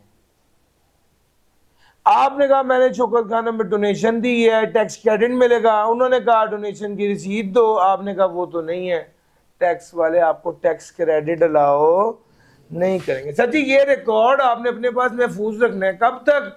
6 साल तक। और अगर 6 साल और अगर कोई कार्रवाई चल रही है, कोई प्रोसीडिंग चल रही है, तो जब तक उसका फैसला नहीं हो जाता तब तक आपने ये रिकॉर्ड अपने पास रखना है। सर रिकॉर्ड कौन सा रखना है सर? आए sir one by one discuss करते हैं। अगर तो आपको सैलरी इनकम है, अगर तो आपकी सैलरी इनकम है तो कौन सा रिकॉर्ड चाहिए? सर सैलरी इनकम होती है, उसका सैलरी सर्टिफिकेट होता है, बैंक स्टेटमेंट में पैसे आ रहे हैं, सैलरी सर्टिफिकेट है, ये रिकॉर्ड है आपकी इतनी इनकम है। खर्चे तो कोई माइनस करने की इजाज़त नहीं होती सैलरी में से, कोई है ही नहीं। सर जी अगर प्रॉपर्टी है तो किराएदार होगा, किराएदार के साथ कोई कॉन्ट्रैक्ट किया होगा, वो को किराया देता होगा, वो आपकी स्टेटमेंट में आता होगा। यार मेरा पॉइंट समझ आ रहा है? तो आपको किराएदारी का माहिदा, टर्मिनेशन जो एग्रीमेंट टर्मिनेट हुआ है उसका माहिदा। सर कितना किराया वसूल किया, बैंक स्टेटमेंट, और खर्चे हैं तो उसकी रसीदें, अगर कोई रिपेयर करवाया है, कोई चार्जेस है, कोई ग्राउंड रेंट है, उसकी सारी रसीदें। Taxpayer deriving income from capital gain, अगर कैपिटल गेन है, कितने का शेयर खरीदा इसका सबूत, कितने का शेयर बेचा उसका सबूत, कितने कमीशन दी उसका सबूत, यही सारी चीज़ें आपने अपने पास संभाल के रखनी, यही रिकॉर्ड है। सर अगर अदर सोर्स है, डिविडेंड है तो उसका वारंट होता है सर, रॉयल्टी है तो उसका एग्रीमेंट होता है सर, प्रॉफिट ऑन डेट है तो बैंक स्टेटमेंट में आते हैं, वैसे बैंक स्टेटमेंट होती है सर। सर अगर आपने बिल्डिंग और प्लांट एंड मशीनरी को किराए पर दिया हुआ है तो किराएनामा, मेजर और खर्चों का सबूत।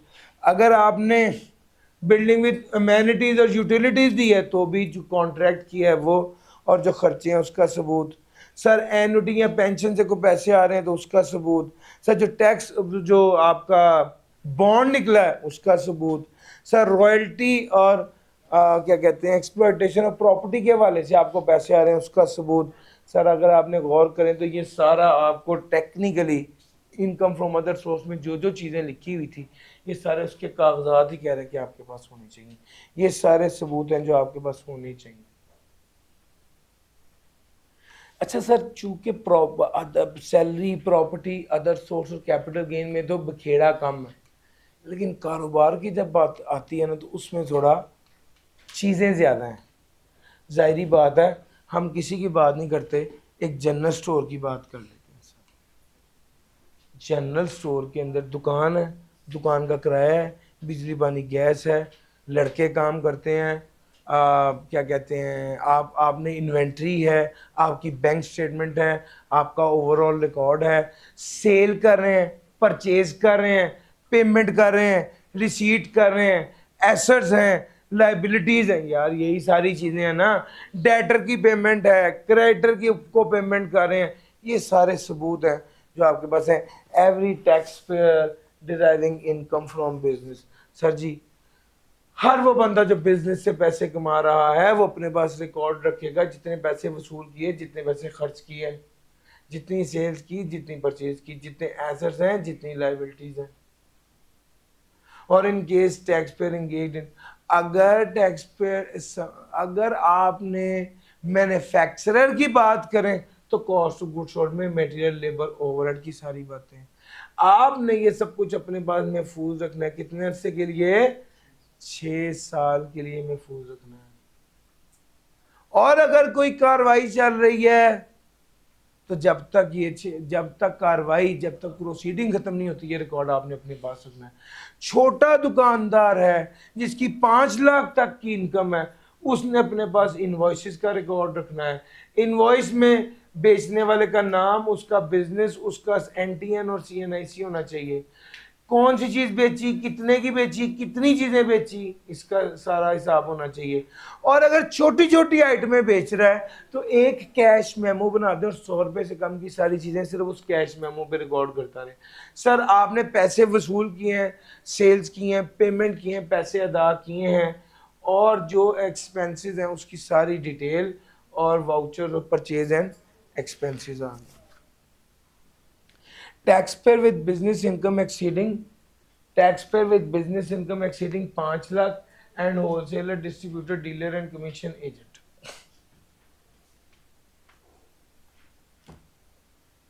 पांच लाख से ऊपर का बंदा, खास तौर पे होलसेलर, डीलर और डिस्ट्रीब्यूटर जिसकी इनकम है। सर जी गौर करना, अब टेक्निक है इसको याद करने की, वरना ये आपका बड़ा टाइम पी जाता है। इसको याद कैसे करना है, ये वाली सारी चीजें पहले तैयार कर ली, इसके बाद जब आगे जाओगे तो गौर करोगे रेपिटेशन बहुत ज्यादा है। नई चीजें सिर्फ याद करनी है, पुरानी नहीं करनी।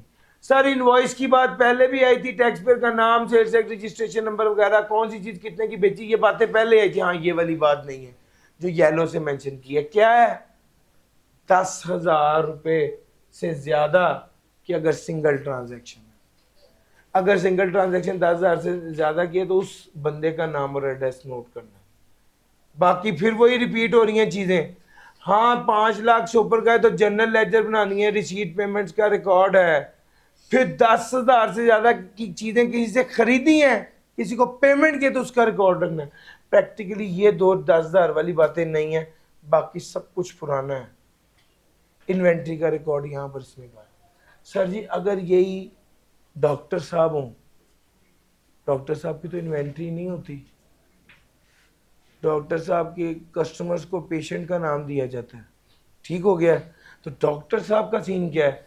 सर डॉक्टर साहब सर्विसेज तो दे रहे हैं, बहरहाल जो वो इनवॉइस कर रहे हैं उस पर लिखेंगे कि कौन सी सर्विस दी, कौन सी मेडिसिन उसको दी, पेशेंट का नाम क्या है। हाँ अगर जनरल मेडिकल, ये जो हमारे घरों के पास, आप ये बात पूछ सकते हैं कि सर हमारे घर के पास एक डॉक्टर साहब बैठते हैं, वो 200 रुपये की पर्ची पे चेक भी करते हैं, दवाइयाँ भी देते हैं, ठीक हो गया। अब वो असल में होता ही है कि ये जनरल मेडिकल प्रैक्टिशनर्स होते हैं। जो जनरल मेडिकल प्रैक्टिशनर होते हैं उन पर ये वाला रूल अप्लाई नहीं होता कि वो इनवॉइस पर बंदे का नाम और पेशेंट का नाम और एड्रेस लिखें। हाँ जो बड़े लेवल के डॉक्टर हैं जिनकी अपॉइंटमेंट्स होती हैं और एंगेजमेंट डायरीज होती हैं, उनका सारा रिकॉर्ड हमने अपने पास रखना होता है। क्लिनिक पे कितने लोग, कितने पैसे आए, कितनी सेल्स हुई, कितनी पेमेंट हुई, कितनी परचेज है, कितने एक्सपेंसेस, सबको रिकॉर्ड करना पड़ेगा। वाउचर और परचेजेज एंड एक्सपेंसेस वाउचर्स भी बनाने पड़ेंगे, ये documentation. Manufacturer with turnover exceeding 2.5, sir ये थोड़ा बड़ा मैन्युफैक्चरर है जिसकी सेल 25 लाख से ऊपर है। सर इनवॉइस बना रहा होगा, इनवॉइस वाली सारी चीज़ें। Sir cash book, bank book, sales book, sales ledger, purchase book, purchase ledger, ये वाली चीज़ें सिर्फ नहीं है। फिर वही पेमेंट कर रहे हैं तो 10,000 से ज़्यादा की पेमेंट लेने, जिससे ले रहे हैं वो भी, जिससे दे रहे हैं वो भी। जर्नल लेजर, मैन्युफैक्चरर के अंदर एड ऑन क्या है, ट्रेडर के अंदर स्टॉक का मतलब होता है फिनिश गुड्स का स्टॉक, मैन्युफैक्चर में स्टॉक का मतलब होता है रॉ मटेरियल का स्टॉक, वर्क इन प्रोसेस का स्टॉक और फिनिश गुड्स का स्टॉक। सर जी डॉक्यूमेंट्स में ये सारी चीजें आ गई। सर ये रिकॉर्ड आपने रखना किधर है? बिजनेस की जगह पे।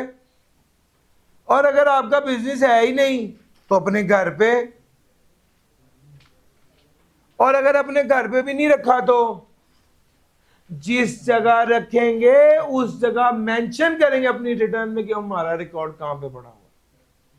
जिस जगह रखेंगे वो जगह रिटर्न में मेंशन करेंगे कि हमारा रिकॉर्ड किधर है। नादरा, बेसिकली नादरा तो इनके पास तो रिकॉर्ड होता है सारे लोगों का ना। नादरा के पास रिकॉर्ड होने की वजह से उसके शनाख्ती कार्ड पर जितनी चीज़ें हैं, जो इनकम है, जो एक्सपेंस है, जो एसेट्स हैं, जो प्रॉपर्टीज़ हैं, जो लाइबिलिटीज़ हैं, वो सब कुछ आइडेंटिफाई हो जाती हैं।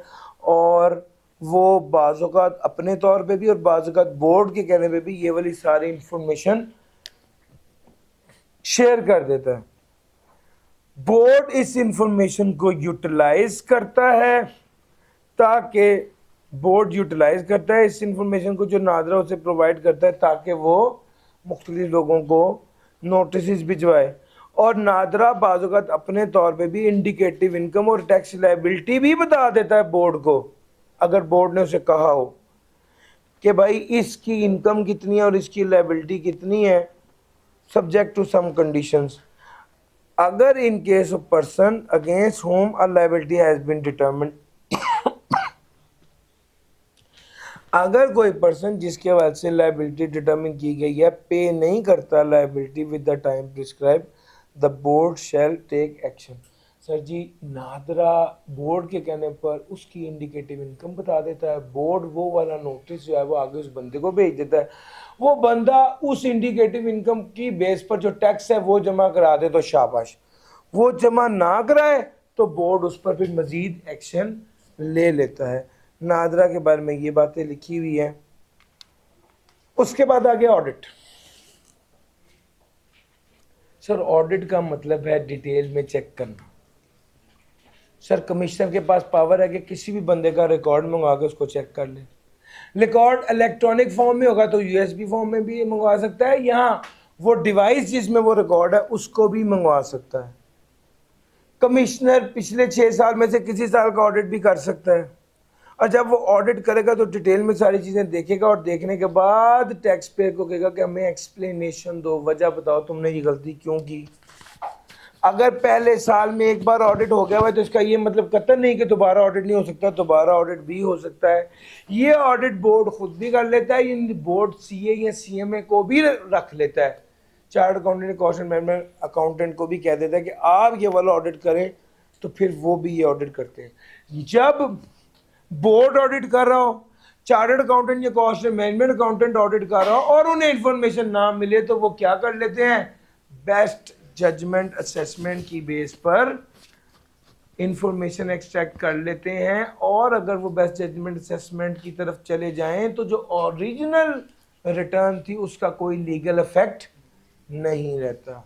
सर सेक्टोरियल बेंचमार्क की बात हमने कर ली, जहाँ पे रिकॉर्ड मौजूद नहीं था, कंप्लीट रिकॉर्ड नहीं था, फर्निश नहीं हुआ या सफिशिएंट एक्सप्लेनेशन नहीं थी, तो फिर टैक्स तो फिर मजबूरन क्या समझा जाएगा, ये समझा जाएगा कि ये टैक्सेबल इनकम जो आपको इंफॉर्मेशन प्रोवाइड की गई ये ठीक नहीं है, और फिर बेस्ट जजमेंट की बेस पर आपकी इनकम और लायबिलिटी निकाली जाएगी। और बेस्ट जजमेंट कैलकुलेट करने के लिए सेक्टोरियल बेंचमार्क यानी स्टैंडर्ड बिजनेस सेक्टर रेशियोज जो हैं वो इस्तेमाल की जाती है। Special audit panel, special audit panel क्या है सर? ये जहाँ पर गेम बड़ी हो, ज़्यादा बड़ा इदारा हो, ज़्यादा लोग दरकार हो, वहाँ पे एक अलहदा से पैनल बना दिया जाता है। Board may appoint as many special audit panel as may be required to conduct an audit including forensic audit of the income tax affairs of the person and class of person, and the scope of such audit shall be determined by the board or the commissioner. Forensic audit होगा, fraud को पकड़ने के लिए जो audit होता है उसको forensic audit कहा जाता है। बोर्ड पैनल बना देता है। पैनल कौन बनाता है? बोर्ड बनाता है। उसमें शामिल कौन होगा? एक टैक्स का बंदा शामिल होगा और एक सीए या सीएमए का बंदा शामिल होगा। हेड कौन होता है? टैक्स का बंदा हेड होता है। वो जो काम ऑडिट का करेगा, जो काम टैक्स वाला बंदा कर रहा होगा, उस यही समझा जाएगा कि ये वाला काम बोर्ड स्पेशल ऑडिट पैनल ही कर रहा है। अगर स्पेशल ऑडिट पैनल ने कोई इंफॉर्मेशन मांगी और वो इंफॉर्मेशन प्रोवाइड नहीं की गई तो फिर special audit panel best judgement assessment की तरफ चला जाता है। अगर ऑफिसर इनलैंड रेवेन्यू छुट्टी पे था, वो नहीं मौजूद था, तो जो काम भी पैनल ने किया वो ठीक नहीं समझा जाएगा। और अगर क्या कहते हैं, यही ऑफिसर इनलैंड रेवेन्यू मौजूद था और कोई दूसरा बंदा मौजूद नहीं था तो कोई बात नहीं है, वो वैलिड होगा। लेकिन अगर ऑफिसर इनलैंड रेवेन्यू खुद मौजूद ना हो तो जो काम किया गया उसे वैलिड नहीं तस्वर किया जाएगा। Functions perform the officer inland revenue as member of special audit panel, ऐसे समझा जाएगा कि जो उस टैक्स के बंदे ने किया है वही पैनल ही कर रहा है। तो मेरा आपसे सवाल है, तो फिर सीए फारग है? भाई आपके सामने सीए भी तो ऑफिसर इनलैंड रेवेन्यू के साथ किया है ना, जो कर रहा है ऑफिसर इनलैंड रेवेन्यू कर रहा है, हेड भी वही है, चेयर भी वही है, वो जो काम करे वो ठीक है। अगर वो मौजूद ना हो तो जो बाकी काम करे वो इनवैलिड है, तो फिर सीए क्यों है? हाँ, टैक्स के मामलात में सीए कभी भी टॉप लेवल पर नहीं होता, लेकिन जो टॉप लेवल पर होते हैं वो सीए को मानते हैं कि यार जो नॉलेज इनके पास है वो किसी के पास नहीं है। आपके चीफ जस्टिस साहब भी कहते हैं कि हमें जब टैक्स की कोई प्रॉब्लम आती है तो हम चार्टर्ड अकाउंटेंट से पूछते हैं, क्योंकि इनके पास ज़्यादा नॉलेज होता है। और जो लोग फर्म्स में आर्टिकल करते हुए कमिश्नर्स के पास जाते हैं, तो मैंने ज़्यादातर लोगों को, कमिश्नर्स को यही देखा है कि वो उन लोगों से सीख रहे होते हैं। ये नॉलेज की पावर है। अथॉरिटी में सेकंड नंबर पे होना, नॉलेज में नंबर 1 पे होना। तो अथॉरिटी वाला बंदा जब खुद आपसे पूछता है ना कि भाई इसकी फिर क्या होगा, इस सेक्शन का मतलब क्या है, वैसे आपका क्या ख्याल है इस बारे में, इसका मतलब है कि आपके पास नॉलेज है जिस बेस पर आप चल रहे हैं। फंक्शंस अगर, लेकिन एफबीआर, आपका एफबीआर का चेयरमैन जो शब्बर जैदी साहब रहे हैं वो तो चार्टर्ड अकाउंटेंट ही रहे हैं ना। बहरहाल board with may prescribe the mode and manner of constitution procedure, board बता देगा कि स्पेशल ऑडिट पैनल ने कब कौन सा और किस तरह से काम करना है। ये स्पेशल ऑडिट पैनल की बात थी। चैप्टर यहाँ पर ख़त्म हो गया, चैप्टर नंबर 15।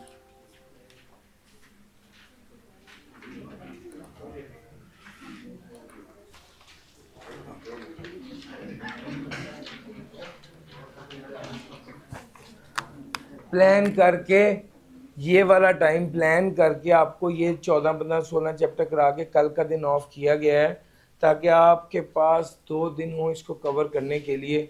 अगर आपने अब भी इस 14, 15, 16 को कवर ना किया तो ये शायद पेपर से पहले कवर ना हो सके।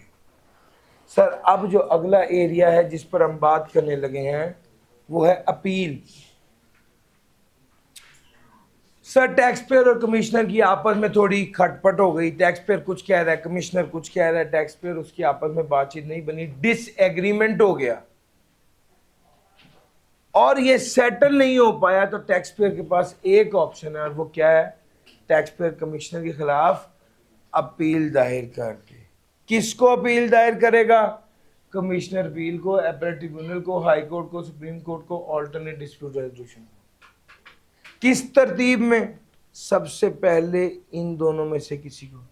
अगर 20 मिलियन तक की बात है तो कमिश्नर अपील को, अगर 20 मिलियन से ऊपर की बात है तो अपीलेट ट्रिब्यूनल को, अगर इनसे राजी ना हुआ तो फिर हाई कोर्ट, अगर इससे भी राजी ना हुआ तो फिर सुप्रीम कोर्ट, और सुप्रीम कोर्ट का फैसला फाइनल होगा। अगर वो इस सिस्टम से ही राजी नहीं है तो एक उसके पास मुतबादिल रास्ता है जिसको कहते हैं ऑल्टरनेट डिस्प्यूट रेजोल्यूशन। ये स्टोरी है और ये तरतीब।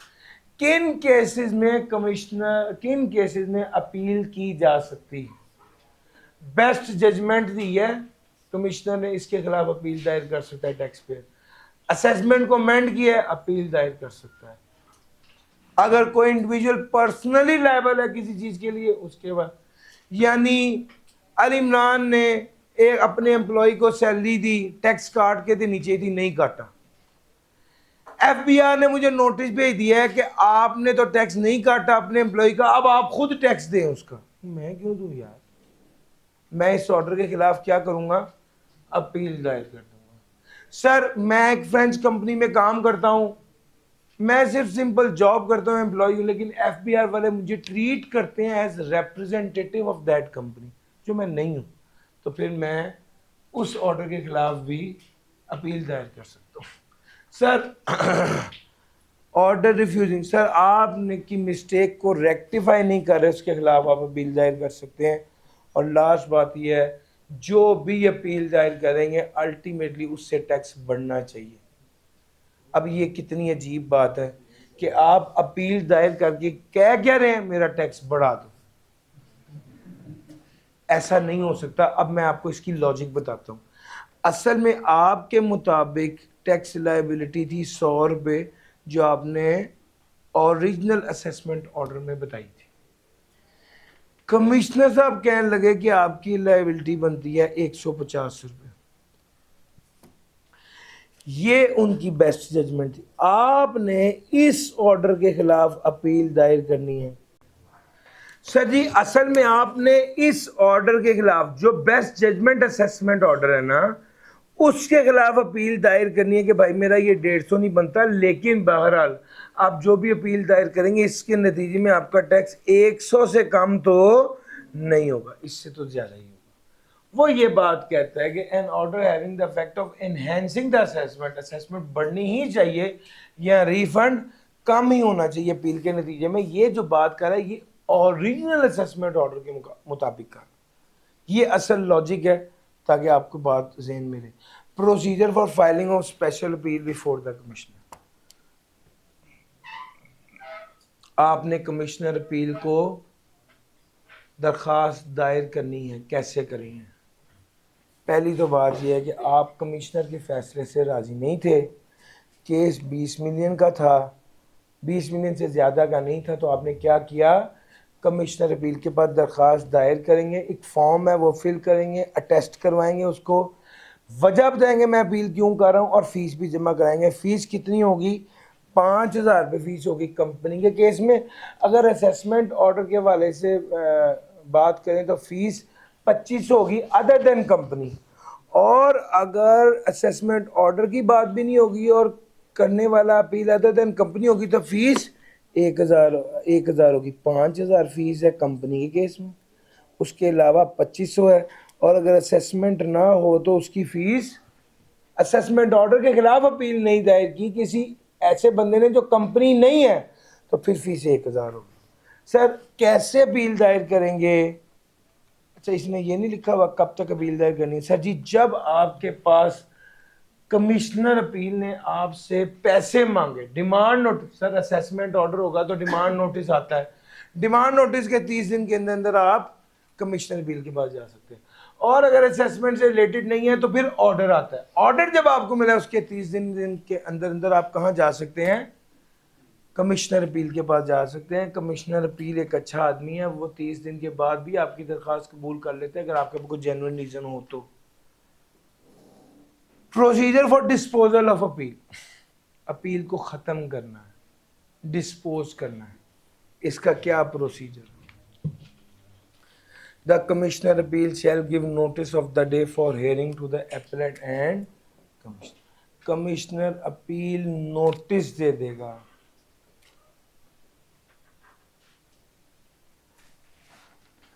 जब समाअत होगी तो कमिश्नर भी एपलेट और कमिश्नर को बता देगा कि फलां दिन समाअत है, उसका नोटिस दे देगा। अगर टैक्स पेयर कहता है कि मेरे पास तो पैसे नहीं है, मैं लुट गया, मैं मर गया, मेरे लिए बड़ी तंगी है, तो कमिश्नर अपील क्या कर देगा? स्टे ऑर्डर दे देगा। कितने दिनों के लिए? किसको स्टे ऑर्डर देगा? टैक्स रिकवरी वालों को स्टे ऑर्डर दे देगा 30 दिनों के लिए। द कमिश्नर अपील में stay recovery for further period of 30 days. Sir 30 दिन का स्टे ऑर्डर रहेगा और फिर उसके बाद recovery for a period of further 30 days. 30 दिन का एक है और मजीद 30 दिन का स्टे ऑर्डर मिल जाएगा after providing commissioner an opportunity of being heard. However in case commissioner appeal pass and, sir 30 दिन का स्टे ऑर्डर दे दिया, मजीद 30 दिन का स्टे ऑर्डर दे देगा, लेकिन आमतौर पे कमिश्नर अपील ने फैसला सुनाना था 120 दिन के अंदर, लेकिन कमिश्नर अपील एक बार स्टे ऑर्डर दिया और उसके बाद दोबारा स्टे ऑर्डर दे दिए तो फिर ये फैसला उसे अगले 30 दिन में यानी 60 दिन के अंदर अंदर सुनाना पड़ेगा। कमिश्नर अपील समाअत को मुलतवी भी कर सकता है। कमिश्नर अपील समाअत शुरू होने से पहले एपलेट को इजाजत दे देगा कि अगर कोई इस केस में इसके अलावा भी कोई इशू है तो उससे ले आओ, कोई मसला नहीं है। कमिश्नर अपील जो भी फैसला करेगा उससे पहले कवायफ भी मंगवा सकता है और कमिश्नर से फर्दर इंक्वायरी भी कर सकता है। कमिश्नर अपील समाज शुरू होने के बाद डॉक्यूमेंट्री एविडेंस कबूल, लोग जाली डॉक्यूमेंट्स बनवा लेते हैं, तो उसने कहा वो कोई डॉक्यूमेंट्री एविडेंस कबूल नहीं करेगा अनलेस उसकी कोई रीजनेबल वजह हो। In deciding या disposing the appeal, the commissioner appeal may make an order to affirm, modify or annul the assessment order. Sir ji फैसला क्या होना? हाँ, तब्दीली या ना? सर जी affirm हाँ है, modify में तब्दीली है, annul में कैंसिल कर देगा assessment order. Commissioner appeal can only increase an assessment or decrease refund. Assessment ultimately इससे क्या होना है? टैक्स बढ़ना और रिफंड कम ही होना है। डिसीजन ऑफ द अपील की वजह से अगर एओपी के असेसमेंट में तब्दीली आ गई तो इसकी वजह से इसकी मेंबर के असेसमेंट में भी तब्दीली आ जाएगी। और डिसीजन के बाद कमिश्नर अपील सर्व कर देगा order to appellate and commissioner. इस डिसीजन के बाद कमिश्नर अपील एपलेट और कमिश्नर को ऑर्डर सर्व कर देगा। The commissioner appeal will pass an order within 120 days of filing of appeal. It can be extended by further 60 days with reasons to be recorded in writing. Commissioner appeal pass कर देगा N order within 120 मैंने बताया ना पहले 120 दिन के अंदर अंदर ऑर्डर पास करना होता है, मजीद 60 दिन मिल जाएंगे। जब आप इसे 120 दिन को काउंट कर रहे होगे तो अगर एपलेट के कहने पर कोई एडजमेंट हुई है तो वो वाला पीरियड भी काउंट नहीं करोगे, और अगर आप ऑल्टरनेट डिस्प्यूट रेजोल्यूशन प्रोसीडिंग की तरफ चले गए तो वो वाला पीरियड भी काउंट नहीं करोगे। लो जी, पहली बात तो खत्म हुई। कमिश्नर अपील होगा तो क्या होगा। अब आगे एपलेट ट्रिब्यूनल। एपलेट ट्रिब्यूनल होता क्या है? एपलेट ट्रिब्यूनल बेसिकली एक इदारा है जो कि मिनिस्ट्री ऑफ लॉ के अंडर है, एफपीआर के अंडर नहीं है। एपलेट ट्रिब्यूनल में होता कौन कौन है? चेयरपर्सन होता है और मेंबर्स होते हैं। अच्छा, आप ये बताइए कि मेंबर्स कैसे अपॉइंट होते हैं? मेंबर्स कौन हो सकते हैं? एडवोकेट 15 साल के तजर्बे वाला, हाई कोर्ट का एडवोकेट 15 साल के तजर्बे वाला, चार्टर्ड अकाउंटेंट 10 साल के तजर्बे वाला, सीएमए 10 साल के तजर्बे वाला। हाँ, एफबीआर का मुलाजिम है 21वें स्केल का, और एफबीआर का 20वें स्केल का मुलाजिम 3 साल के तजर्बे वाला भी एपलेट ट्रिब्यूनल में आ सकता है। एपलेट ट्रिब्यूनल में पावर्स क्या होती हैं? सर जी, जिस तरह एसबीआई में क्लास नहीं, एसबीआई में आप नहीं पढ़े, एसबीआई की क्लास में पढ़े, इसी तरह एपलेट ट्रिब्यूनल पावर को एक्सरसाइज करता है। लेकिन एपलेट ट्रिब्यूनल तो एक बड़ा इदारा है, इसके अंदर क्या है?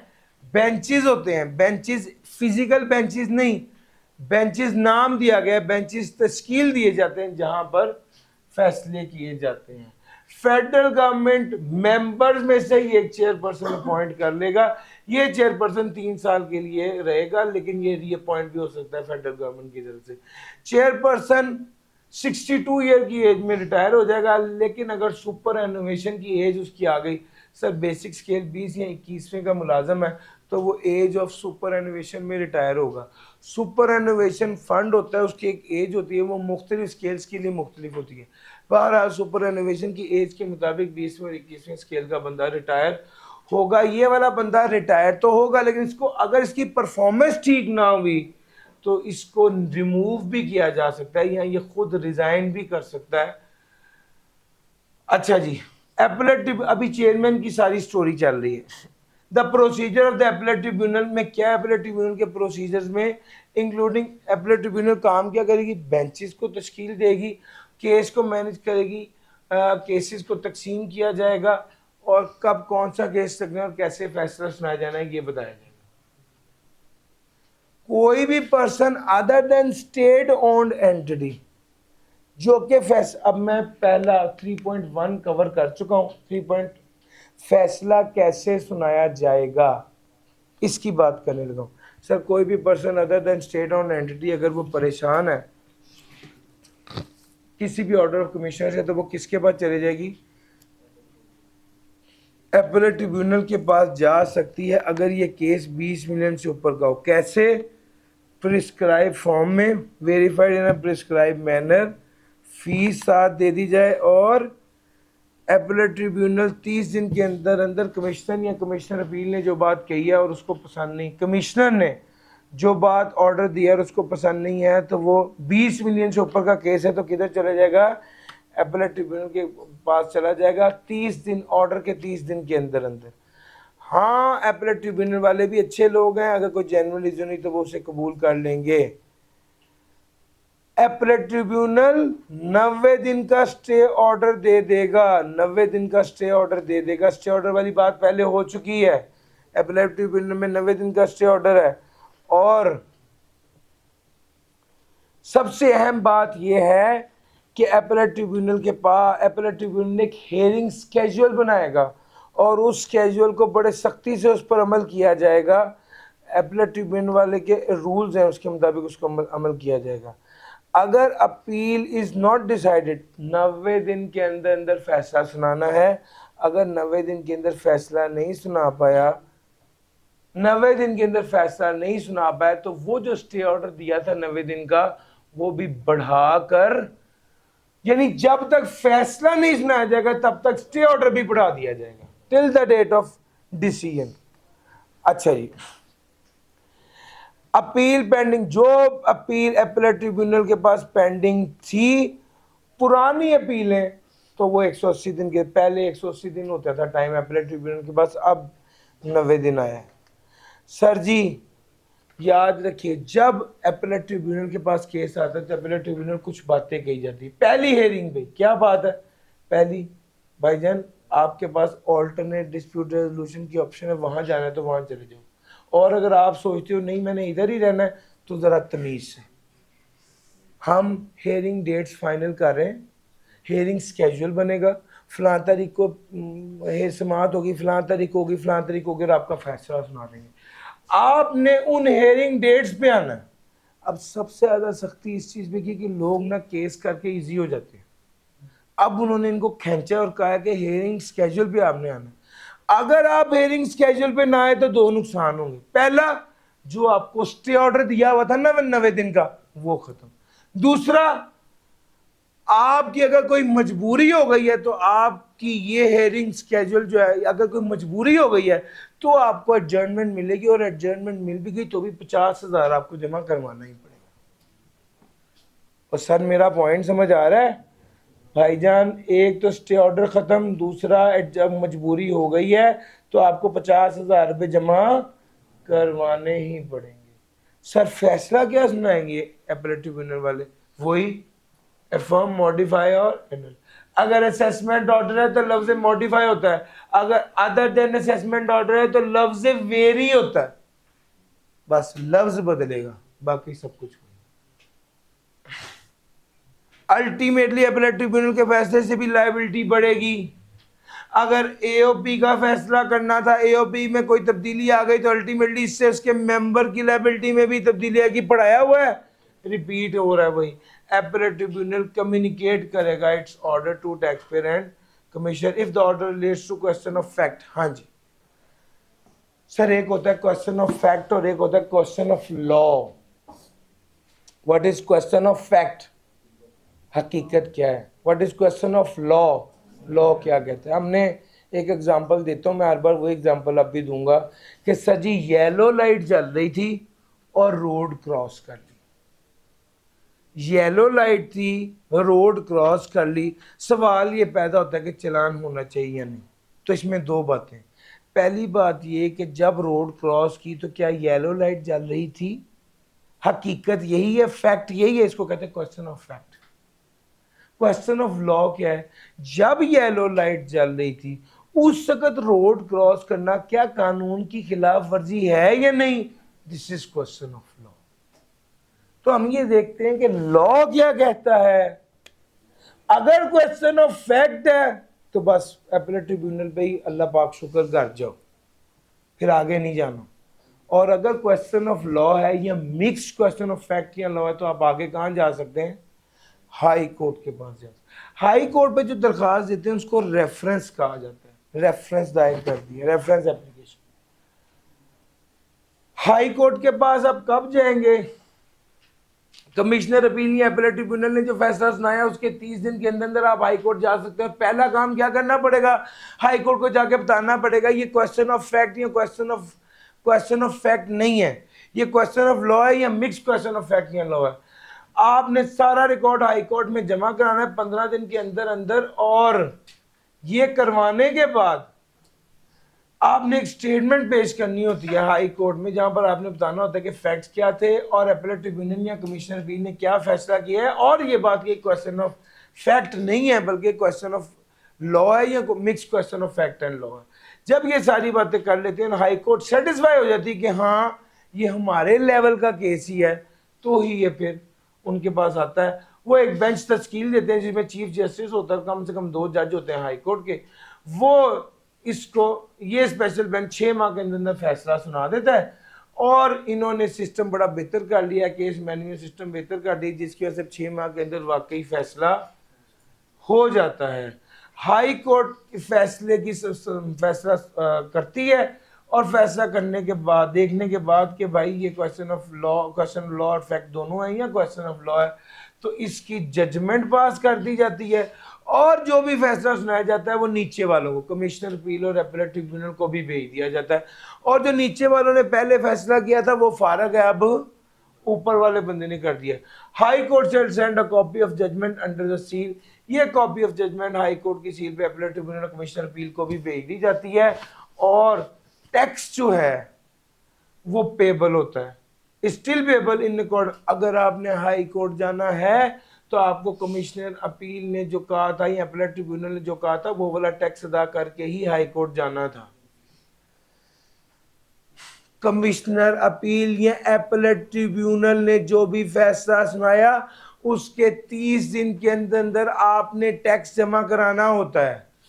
असल में 30 दिन की गेम यह है कि अपीलेट ट्रिब्यूनल या कमिश्नर अपील ने जो भी फैसला सुनाया उसके 30 दिन के अंदर अंदर आपके पास हाई कोर्ट पर जाने की ऑप्शन होती है। तो टेक्निकली आप 30 दिन के अंदर अंदर हाई कोर्ट चले जाते हैं। हाई कोर्ट जाके आपने कहना मेरे हालात ही खराब है, मुझे क्या चाहिए, स्टे ऑर्डर चाहिए। यहां पर स्टे ऑर्डर की गेम थोड़ी सी डिफरेंट है। इससे पहले तो अपीलेट ट्रिब्यूनल में भी स्टे ऑर्डर मिल जाता था, कमिश्नर अपील के पास भी स्टे ऑर्डर मिल जाता था। यहां पर उसने कहा 30% जमा कराओ, जितना पेबल बनता है उसका 30% जमा कराओगे तो स्टे ऑर्डर मिलेगा, वरना नहीं मिलेगा। एटलीस्ट 3% जमा कराओ। If the recovery of tax is stayed by high court, अगर टैक्स की रिकवरी को किसने रोका है, हाई कोर्ट ने स्टे ऑर्डर दे दिया है, तो ये 6 माह के अंदर अंदर ये फैसला हो जाएगा। या अगर आपने केस वापस ले लिया, दोनों केसेस में ये स्टे ऑर्डर खत्म हो जाएगा और आपको पैसे जमा कराने पड़ेंगे। एप्लीकेंट 50,000 रुपये देगा हाई कोर्ट में अगर जाना चाहता है, तो कमिश्नर कोई पैसा नहीं देगा, वो सिर्फ रिटर्न ऑथराइजेशन चीफ कमिश्नर से ले लेगा। सर आपको पता है अगर टैक्स पेयर का रिफंड बनता हो तो टैक्स पेयर को रिफंड नहीं दिया जाता। अगर रिफंड बनता हो हाई कोर्ट में टैक्स पेयर का, तो टैक्स तो कमिश्नर को कहा जाता है भाईजान, कमिश्नर 30 दिन के अंदर अंदर फैसले के, अगर हाई कोर्ट को कहते हैं कि मैंने सुप्रीम कोर्ट में जाना है, तो टैक्स पेयर का रिफंड रोक लेते हैं और कहते हैं जी सुप्रीम कोर्ट जो फैसला करेगी उसके मुताबिक इसको पैसे देंगे। ये वाली बात ये लिखी है सर। और सुप्रीम कोर्ट के पास फैसला है तो सुप्रीम कोर्ट ने का फैसला क्या होता है, फाइनल होता है। सर एक बार अगर आप कमिश्नर अपील, अपीलेट ट्रिब्यूनल और हाई कोर्ट की इस तरह कॉलम बना के सारी बातें लिख लें तो ये वाला पूरा एरिया आप 15 मिनट में रिवाइज कर सकते हैं। स्टे ऑर्डर वाली बात, कब दायर करनी है, क्या फीस है, ये वाली सारी बातें जो हैं, ये वाली सारी बातें जो हैं हम ऑलरेडी कर चुके हैं। लेकिन इसको एक डिटेल बनाकर जो बच्चा, अच्छा ये खुद बनाने से है, अगर मैं आपको कर भी दूं तो वो फायदा नहीं होगा, जो फायदा आप खुद करेंगे तो होगा।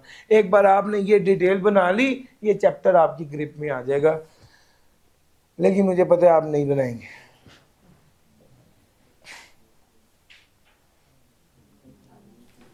चलो एक हमारा तजर्बा है और एक आपका क्लेम है। सर जी ऑल्टरनेट डिस्प्यूट रेजोल्यूशन। सर जी बात यह है कि आपको समझ आ गई थी कि केस है, कमिश्नर से बात नहीं बनी, कमिश्नर अपील के पास चले गए, केस 20 मिलियन से ऊपर का था, किसके पास चले गए, अपीलेट ट्रिब्यूनल के पास चले गए, बात नहीं बन रही, हाई कोर्ट के पास चले गए, उसके बाद सुप्रीम कोर्ट के पास चले गए। और अगर आप इस झंझट में नहीं पढ़ना चाहते तो आपके पास एक मुतबादिल रास्ता भी है। अपीलेट ट्रिब्यूनल वाले ने आपको पहले कहा था यार तुम्हारा केस बड़ा है 20 मिलियन का, अगर 50 मिलियन तक का केस हो तो आप कहाँ जा सकते हैं, आप एफबीआर को कह सकते हैं कि एक कमेटी तश्कील दे दीजिए ऑल्टरनेट डिस्प्यूट रेजोल्यूशन कमेटी के नाम से, वो हमारे मैटर को करे। ये सिर्फ तब होता है जब लायबिलिटी 50 मिलियन से ऊपर होती है, डिफॉल्ट सरचार्ज को वेव कराना होता है या कोई स्पेसिफिक रिलीफ चाहिए होती है। जहां पर मुजरिमाना कोई एक्टिविटी हो वहां पर हम एडीआर के मैकेनिज्म को इस्तेमाल नहीं कर सकते। हाँ अलबत्ता अगर स्टेट ओन्ड एंटिटी हो तो फिर भी 50 मिलियन की कोई लिमिट जरूरी नहीं है। सर उसके बाद the dispute resolution shall be accompanied by initial preposition for resolution of the dispute including an offer of tax payment। जी पहला तो काम ये होगा कि ऑफर कर दी जाती है कि मैं इतना टैक्स दे दूं तो बात बन जाएगी। किस केस में, डिस्प्यूट रेजोल्यूशन के केस में। and undertaking that applicant shall accept the decision of committee which shall be binding on him in all respect। भाईजान आप अगर अगर टैक्स पेयर ने फरमाइश पर कमेटी बनवाई है और टैक्स पेयर खुद ही बाद में कह देगा चलो भागो, ऐसा नहीं हो सकता सर। अब टैक्स पेयर को खुद एक अंडरटेकिंग देनी पड़ेगी कि जो ये कहेंगे मैं इसको मानूंगा। And shall on receipt of the decision immediately, और जैसे ही ये जो एडीआर का फैसला आएगा मैं अपने सारे केस वापस ले लूंगा लिटिगेशन जो कहीं और पेंडिंग होंगे इस पर्टिकुलर एरिया के हवाले से। और अगर स्टेट ऑन एंटिटी है तो ये भी विड्रॉ कर लेगी सारी पेंडिंग लिटिगेशन और केस जैसे ही ये फैसला आएगा। सर जी ऑल्टरनेट डिस्प्यूट रेजोल्यूशन कमेटी में होगा कौन, इसको बनाएगा कौन? सर एफबीआर बनाएगा। कब? टैक्स पेयर ने जब दरखास्त दी उसके 15 दिन में। उसमें होगा कौन? सर रिटायर्ड जज होगा, एक अदालत का बंदा जो चेयरपर्सन भी होगा। दूसरा चीफ कमिश्नर एफबीआर का बंदा।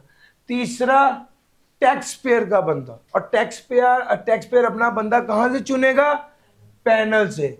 एफबीआर ने जो बनाया हुआ है पैनल, एफबीआर के पैनल में कौन होता है? Chart accountant, cost and management accountant और एडवोकेट 10 साल के तजर्बे वाले। और कौन होता है? 21वें स्केल का ऑफिसर। और कौन होता है? Chamber of commerce and industry के मारूफ बिजनेसमैन। ये सारे लोग मौजूद होते हैं। बोर्ड जो है वो कम्युनिकेट कर देगा सब लोगों को। बोर्ड 2 बार कम्युनिकेट करता है, एक बार जब कमेटी तश्कील दी जाती है और एक बार जब कमेटी डिसॉल्व हो जाती है। तो कम्युनिकेट करता है किसको? टैक्स पेयर को, कोर्ट ऑफ लॉ को, एपलेट अथॉरिटी। सर जब मैं कहूँ ना एपलेट ट्रिब्यूनल तो ये तो एक इदारा है, और जब मैं कहूँ एपलेट अथॉरिटी तो इससे मुराद कमिश्नर अपील भी हो सकता है, इससे मुराद एपलेट ट्रिब्यूनल भी हो सकता है, हाई कोर्ट भी हो सकता है। एपलेट अथॉरिटी वो है जहां पर अपील की जा सकती है। अच्छा जी, कमेटी फैसला कब तक सुनाएगी? 45 दिन के अंदर। एक्सटेंशन मिल सकती है 15 दिन की। Decision of the committee president नहीं होगा। कमेटी का फैसला ऐसा नहीं होगा जो कि मिसाली हो और बाकी हर केस में भी अप्लाई हो। सर रिकवरी, अच्छा अब स्टे ऑर्डर का मसला हर बार आता है, यहां पर भी आ गया। क्या स्टे ऑर्डर मिलेगा? वो कहते हैं जब आप कमेटी के बाद चले गए अंडरस्टूड है कि स्टे ऑर्डर है। कब तक? जब तक कमेटी फैसला नहीं सुनाती या जब तक कमेटी डिसॉल्व नहीं हो जाती। डिसीजन ऑफ द कमेटी क्या कमिश्नर पे भी बाइंडिंग है? बिल्कुल बाइंडिंग है। कब बाइंडिंग है? अगर एग्रीव पर्सन फैसला अगर अग्रीव पर्सन विड्रॉ कर ले appeal pending before court of law और appellate authority in respect of dispute mentioned above and has commit. Sir ji अब फैसला आने पर अगर एग्रीव पर्सन कब तक कर ले? फैसला आने पर, फैसला आने के 60 दिन के अंदर अंदर जो केस पेंडिंग है उसका कोर्ट में या एपलेट अथॉरिटी के पास, वहां से अपना केस वापस ले ले। और ये वाली बात किसको कम्युनिकेट कर दे? कमिश्नर को कम्युनिकेट कर दे। तो इसका मतलब है कि कमिश्नर पर ये वाली चीज बाइंडिंग है। कमिश्नर पर ये एपलेट ये ऑल्टरनेट डिस्प्यूट रेजोल्यूशन का फैसला बाइंडिंग है। कब बाइंडिंग है? अगर टैक्स पेयर एडीआर का फैसला आने के 60 दिन के अंदर अंदर अपने पेंडिंग केसेस को विड्रॉ कर ले और वापस किधर, ये वाली बात किसको बता दे, कम्युनिकेट कर दे? कमिश्नर को। तो कमिश्नर पर एडीआर का फैसला बाइंडिंग होगा। अगर कमिश्नर खुद भी विड्रॉ कर लेगा केस, अगर उसका पेंडिंग है केस कोर्ट ऑफ लॉ में या एपलेट अथॉरिटी में, with in 30 days of the order of communication of. अगर भाईजान कमिश्नर खुद भी तो केस कर सकता है ना। देखो एपलेट ट्रिब्यूनल के पास कमिश्नर नहीं जाता। क्यों? कमिश्नर ने फैसला सुनाया, टैक्स पेयर को पसंद नहीं आया, वो कमिश्नर अपील या एपलेट ट्रिब्यूनल के पास जाता है। लेकिन एपलेट ट्रिब्यूनल या कमिश्नर अपील ने अगर फैसला कमिश्नर के खिलाफ कर दिया तो कमिश्नर के पास भी पावर है कि वो कहां चला जाए? सर वो हाई कोर्ट चला जाए। तो हाई कोर्ट में केस कमिश्नर भी कर सकता है और टैक्स पेयर भी कर सकता है। वो ये कह रहा है कि कमिश्नर भी अपना केस वापस ले लेगा अगर वो कोर्ट ऑफ लॉ या एपलेट अथॉरिटी में पेंडिंग हो with in 30 days of the communication of order. Sir aggrieve person जो फैसला भी हुआ, एग्रीव पर्सन उतनी पेमेंट कर देगा चुप करके। उस टाइम के अंदर सारे जो उसकी बातें थी खत्म, सारे डिसीजन, सारे ऑर्डर खत्म हो जाएंगे जब वो पैसा उस एडीआर के फैसले के मुताबिक जमा करा देगा। और अगर कमेटी बोंगी निकली, कमेटी ने 60 दिन के अंदर फैसला ही नहीं सुनाया, तो फिर बोर्ड या कमेटी को डिसॉल्व कर देगा और ये मैटर वापस उसी एपलेट अथॉरिटी के पास आ जाएगा जहां से ये इधर आया था। सर बोर्ड, मैंने कहा था डिसोल्यूशन का ऑर्डर और बनने का ऑर्डर, ये दोनों aggrieve person court of law, appellate authority और कंसर्न कमिश्नर को सेंड करता है। ऑर्डर ऑफ डिसोल्यूशन के आने पर द कोर्ट ऑफ लॉ और appellate authority shall decide the appeal within 90 days of the communication of the said order. On receipt of the order of dissolution, dissolution के order वसूल होने पर court of law और appellate authority decide करेगी with in. Sir जी जब dissolve हो गई committee, वापस मामला एपलेट अथॉरिटी के पास आना है या कोर्ट के पास आना है, उन्होंने 90 दिन के अंदर फैसला सुना देना है और बोर्ड प्रिस्क्राइब करेगी। बोर्ड बताएगा कि सर जी ये किसकी फरमाइश पर सारा कुछ हुआ है, कमेटी किसकी फरमाइश पर बनी है। टैक्स पेयर ने पैसे देने ना, टैक्स पेयर ने सबको पैसे देने हैं। बोर्ड बताएगा कितने कितने पैसे देने हैं, किसको पैसे नहीं मिलेंगे, कमिश्नर अपील को। क्यों सर, उसका काम ही यही है। कमिश्नर अपील तो अपनी जॉब ही कर रहा है ना सर, यही इस एरिया में एग्जामिनेबल है। और 6 यूनिट है, वो उतना एग्जामिनेबल नहीं है जितना आपको कराया है। ये सारा कर लीजिएगा। मैं एक्सपेक्ट करूँगा इस बार इसमें से पेपर आना है, 14, 15, 16 में से इस बार पेपर आना है। लास्ट टाइम सिर्फ 4 नंबर का आया था और मैंने जितनी डिटेल में ये सारा कवर करवाया है, मैं आपसे एक्सपेक्ट कर रहा हूँ कि आप इसको करेंगे। कल का दिन छुट्टी रखने का एक प्लान भी यही था कि यार संडे का दिन ऑफ रखें, कम से कम आप 14, 15, 16 कर लें।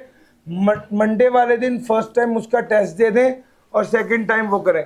मुझे आप में से कोई बच्चा बताए 12 से 2 में किसी को प्रॉब्लम है? 12 से 2 की टाइमिंग में कोई इशू तो नहीं है सर जी। फिर 2 दिन ही रह गए, 2-3 दिन, इस टाइम को फिर हम 12 से 2 कर लेते हैं ताकि कोई क्लैश ना रहे। डन हो गया सर जी? ले सर, आज के लिए इतना ही था। थैंक यू जिल्ला।